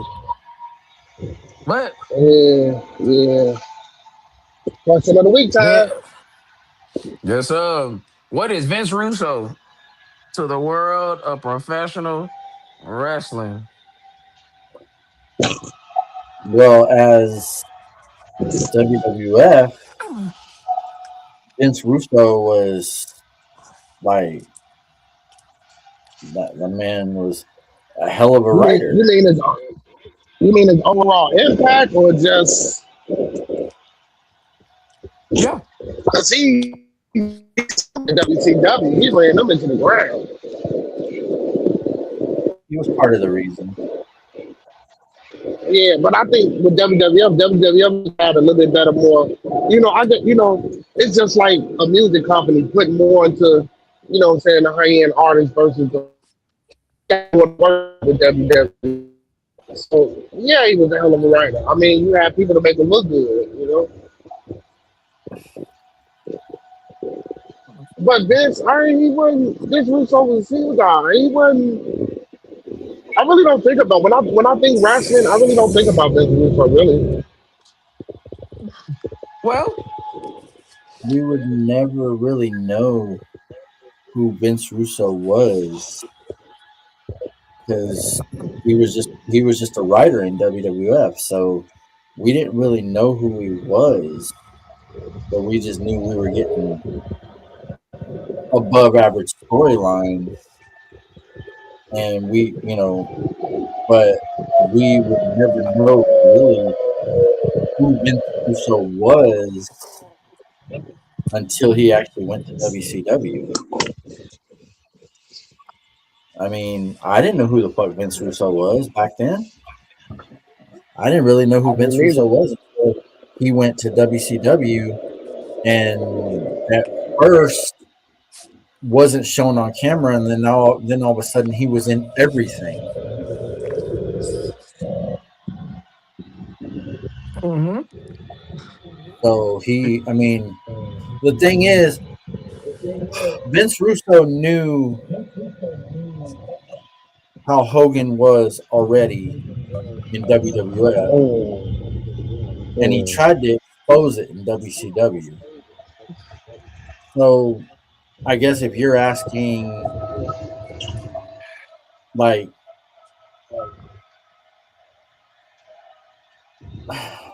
how can I say this?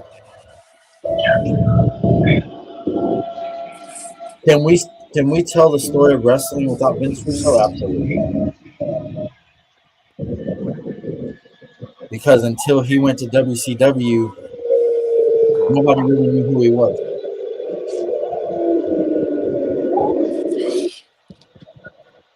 So I don't think he had that much of an impact on professional wrestling.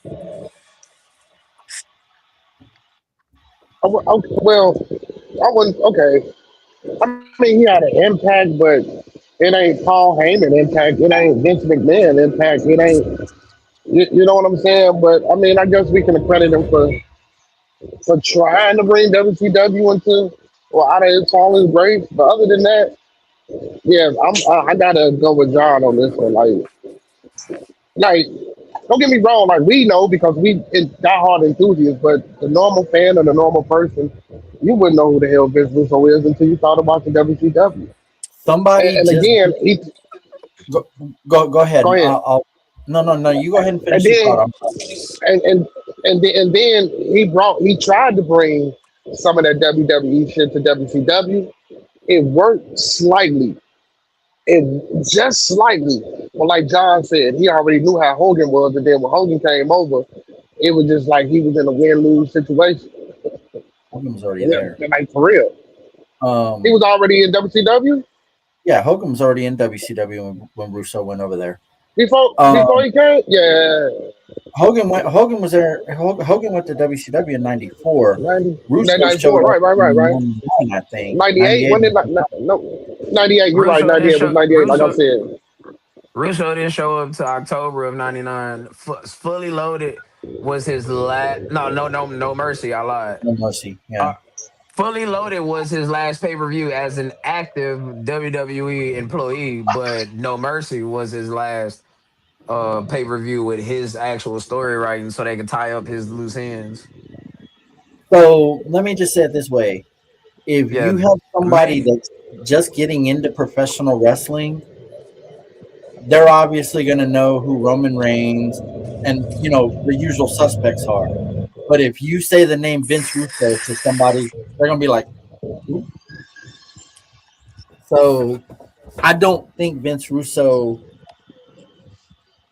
I don't see Vince Russo as one of the important factors of professional wrestling. Okay, okay. Now, however, Here we go, John. Here we go, John. Here we go. Here we go. however, a lot of the things that you herald as the greatest era in professional wrestling, it was It has written something to by Vince do Russo. so I knew he was going to Now, say that. I now knew he Vince was going Russo, now Vince Russo did not write the Kane and Undertaker storyline. That was Bruce Pritchard, Jim Cornette, and Vince McMahon. But the emergence of Stone Cold Steve Austin, that was Russo. Yeah, that was Russo. That fire ass mid card y'all seen with the APA, the New Age Outlaws, and all of that, that was Russo. One thing about my cousin man Jeff Russo. One thing about Vince Russo, everybody has something to do. Now, does that mean everything he did was great? Absolutely not. He falls into that same category with Vince McMahon. You're kicking a field goal, brother. Sometimes you kick it right through the uprights. Sometimes it's wide right. Sometimes it's wide left. And other times that motherfucker don't even make it to the end zone. Nah, I but compare him to Vince almost because Vince owned the company, man. well, I said I wasn't and comparing to Vince because Vince, well, I'm comparing them to other people that wrote television. Okay, Now, okay, okay. Paul Heyman, absolutely not. Now that's tough to beat Paul Heyman. Now, only to me, at least in my eyes, only Cornette comes close to Paul Heyman, but I still take Paul Heyman in a landslide. Oh yeah. Now, let's say we Thanos snap Vince Russo and we leave Jim Cornette, Bruce Pritchard, Vince McMahon writing the WWF. Where are we going in 1997 when his product was dead under these same people in 1994, 1995, 1996? It was dead on arrival with these same three people booking the show. Russo didn't come on the writing team until 97, late 96, but still you can say 97. Okay, so he had a Again, little bit. again, I am not saying like Lord knows some of his ideas was the shits. Like that whole storyline with Paris had Al Snow and Boss Man, Big Show on SmackDown on at a funeral, falling off a casket. Yeah, I mean, come on, Russo. Yeah, Some of these yeah, yeah. things That was dumb as hell. did not hit the mark. No. Now, if we flip the channel over to WCW, without Vince Russo, there's no Booker T. Booker T is not the five-time WCW champion. Booker T is just that was funny. Booker T is just a tag wrestler.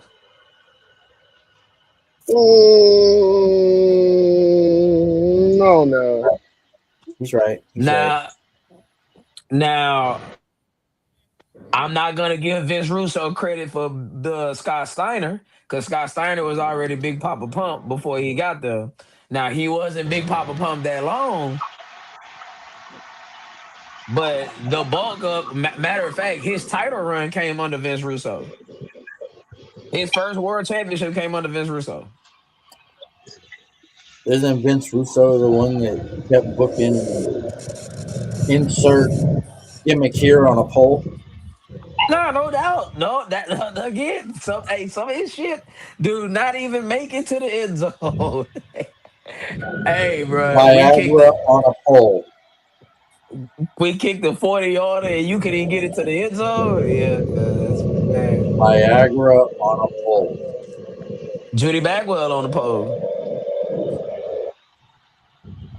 Let's try Stacy Keebler's pregnancy angle. Wow, yeah, that was horrible. The emergence of David Flair.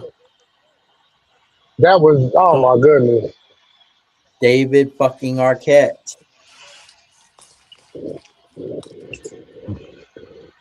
I, yeah, that yeah, some of that shit. Yeah, some of that yeah. shit. Yeah. David Arquette Now being recalling David Arquette being some of WCW that World shit is wild. Now, And that, I will say this.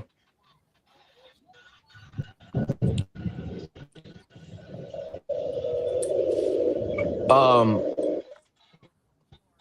he do get credit for at least trying to get new talent. Like he did try to put over new talent. Billy Kidman, remember the rise of Billy? Well, they attempted to push Billy Kidman. Billy Kidman even had a program with Hogan. That's big. like Billy Kidman was okay. He was decent though. Billy Kidman was decent, man. Okay, I mean, he wasn't. He was decent. Alright. And and that that's matters, me. bro. And okay, and why could none of these new talents that Vince Russo was trying to put over happen? Well, for one, WCW was always owned by a TV company. So standards and practices was Mm, always going to be in their way. Matter of fact, isn't that what WWE running through right now? Standards and practices to where you can't put certain shit on television. mhm. That's always been one of the hurdles of WCW, and that's tough to overcome, especially on a TV network that openly admits that we don't even want you on our television. The only reason you're here is because this guy over here loves professional wrestling. Versus it We're being starting Vince with Randy McMahon's. Orton. Well, damn, don't give it away. We're starting. We're starting SmackDown with Randy Orton. Hmm. Now, I ain't gonna lie though. I ain't gonna lie. Pushing Jeff Jarrett to the World Championship. That's nasty. That's nasty work, bro. I can't even lie to you. That's nasty work. Now, check this out with Vince Russo. He comes into WCW in October of 1999 because Mayhem was the first pay per view under his direction, leadership, whatever. By February of 2000, Vince Russo was sent home by WCW because they just had enough of his shit. Actually, I had that backwards. I lied. He walked out. He walked out because they wanted to I bring say he in Eric walked out. Bischoff. They wanted to Yeah, bring back Eric he walked Bischoff out. because, and then Russo was pissed because he like, nah. When I came over here, y'all said that I would be the sole writer. It would just be me, nobody else. But they get a book back to Kevin Sullivan. This is when you see Benoit, Dean Malenko, and the Radicals do they exodus from WCW. And then by 2 months after that, Russo comes back. About April of 2000, because that's when you seen all the championships get forfeited in the middle of the ring and all this other whatnot. But then they coincidentally started the Millionaires Club versus the New Blood. I'm not gonna lie, Mike Sanders is yeah, no, no. I found myself a lot of times watching WCW at that point in time, asking myself, "Who the fuck wrote this shit?" Niggas say, who booked this shit? Oh, shit. Yeah, a lot of them matches No, was wild as seriously, hell. I found myself. asking all the time, like, who wrote this shit?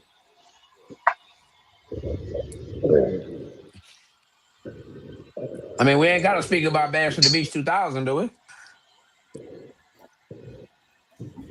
Nobody knows what the truth is about that. Eric Bischoff said Russo went into business for himself. Russo says he did exactly what he was supposed to do.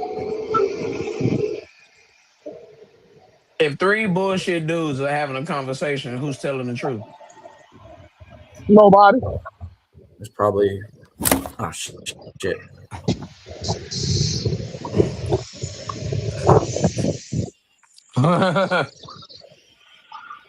Three bullshit dudes that having a I mean, it's conversation, probably. who is telling the truth? Nobody. Shit. The bullshit telling the truth. Shit. I agree. Bullshit telling the truth. Shit. Exactly. Yeah. Now, all in all, long story short, Don't do that, Randy. Don't do Vince that. God Vince damn it, he did Russo it. Vince Russo is. Oh I mean, damn, he does have SmackDown his. on. Yeah, dude. Oh Oh my shit. bad. Russo does have a hand in the history of professional wrestling, but he also got his fair share of bullshit too. So, and to hear Jim Cornette talk about Vince Russo, oh, that is legendary. It is. They can't stand each other. That man say, if I outlive him, I ain't I'ma never liked end it Jim for. Cornette. That's my dog. I'm a end it. I'm gonna end it right here, man. Jim Cornette said, if I outlive Vince Russo, God dog, your background is lizard. Yeah, you're gonna have to turn that down, All brother. right, there we go. There we go. If I outlive Vince Russo, I will crawl to his. He said, I don't care if I'm confined to a wheelchair. I will crawl to his grave just so I can piss on it. That is some next level hatred, bro. Dog, you Bearded's know over how here much you trying to gotta talk. hate. Bearded's over I here hear. trying to talk. Oh, That's wild, bro. He said he gonna crawl to the grave and piss on it. I Oh promise you. yeah, He said he'll crawl to I've that heard it. man's grave and he'll piss on it. I mean, don't get me They wrong. I do like Jim Cornette better than Russo, but damn, they Cornette, that's pretty absolutely hate harsh. each other. They hate each other. That's pretty harsh, man. God damn. Oh That's yeah. ridiculous, man. I ain't never liked that tennis racket toting motherfucker no way, man. I ain't never liked him in that damn tennis racket, man. I fuck with Cordy, man. That's my I'll dog. fuck you. Man, I'll fuck you, corny. don't get me wrong. Nah, nah. I fuck with Corny character, right? The look it, but I couldn't stand Jim Cornette, man. Him and that motherfucking tennis racket, man. I hated that motherfucker, man. Then you know. Then you And know what, Bearded? You know what that what's means, that? Bearded? That means the What's man that? did his fucking job. The man Well, did his yeah, Mm-hmm. fucking yeah, job. If you yeah, couldn't stand him, the man did his fucking job. Talk your talk. yeah, yeah, yeah, yeah, yeah. But no, but And I if you usually can't, like the bad motherfuckers though. I Yes, just didn't like him, man. yes, he said I you usually are like the bad first. guy. and if you can't stand us, hey, we got two words for you. yes, Fuck off. sir. Yes, sir. But y'all Out got of here, anything out of else here y'all want to just add to yet. this? We ain't even gonna try Uh, to. We ain't even gonna Cody try should to have hit slapped. 3 hours. Nah, Cody should have slapped shit out of Steph. Monday Night Raw was horrible. Hopefully SmackDown be a little bit better, and I can't wait. And I can't wait to WrestleMania. And don't forget, y'all hit that like button, man. We got a lot of y'all in the building, man, and y'all not hitting that like button. It's free to like what we doing, man. Hit that like button. When the, oh my god, the one time that Mike actually gives Raw a thumbs up, Bearded shits on it. Yeah, I ain't like it, man. I ain't like it, man. man. Hell, I ain't like that You can't shit, make this man. shit up, y'all. Yeah, I ain't like that shit, man. Then Van Hal, man, get the man, Dan Hal, man, my God, man, I don't like that motherfucker, man. Get rid of him. And then why Russo, bro? You know what? I'm gonna say that for later. But I'm tired of seeing Russo too, man. Russo, get his ass up out of there.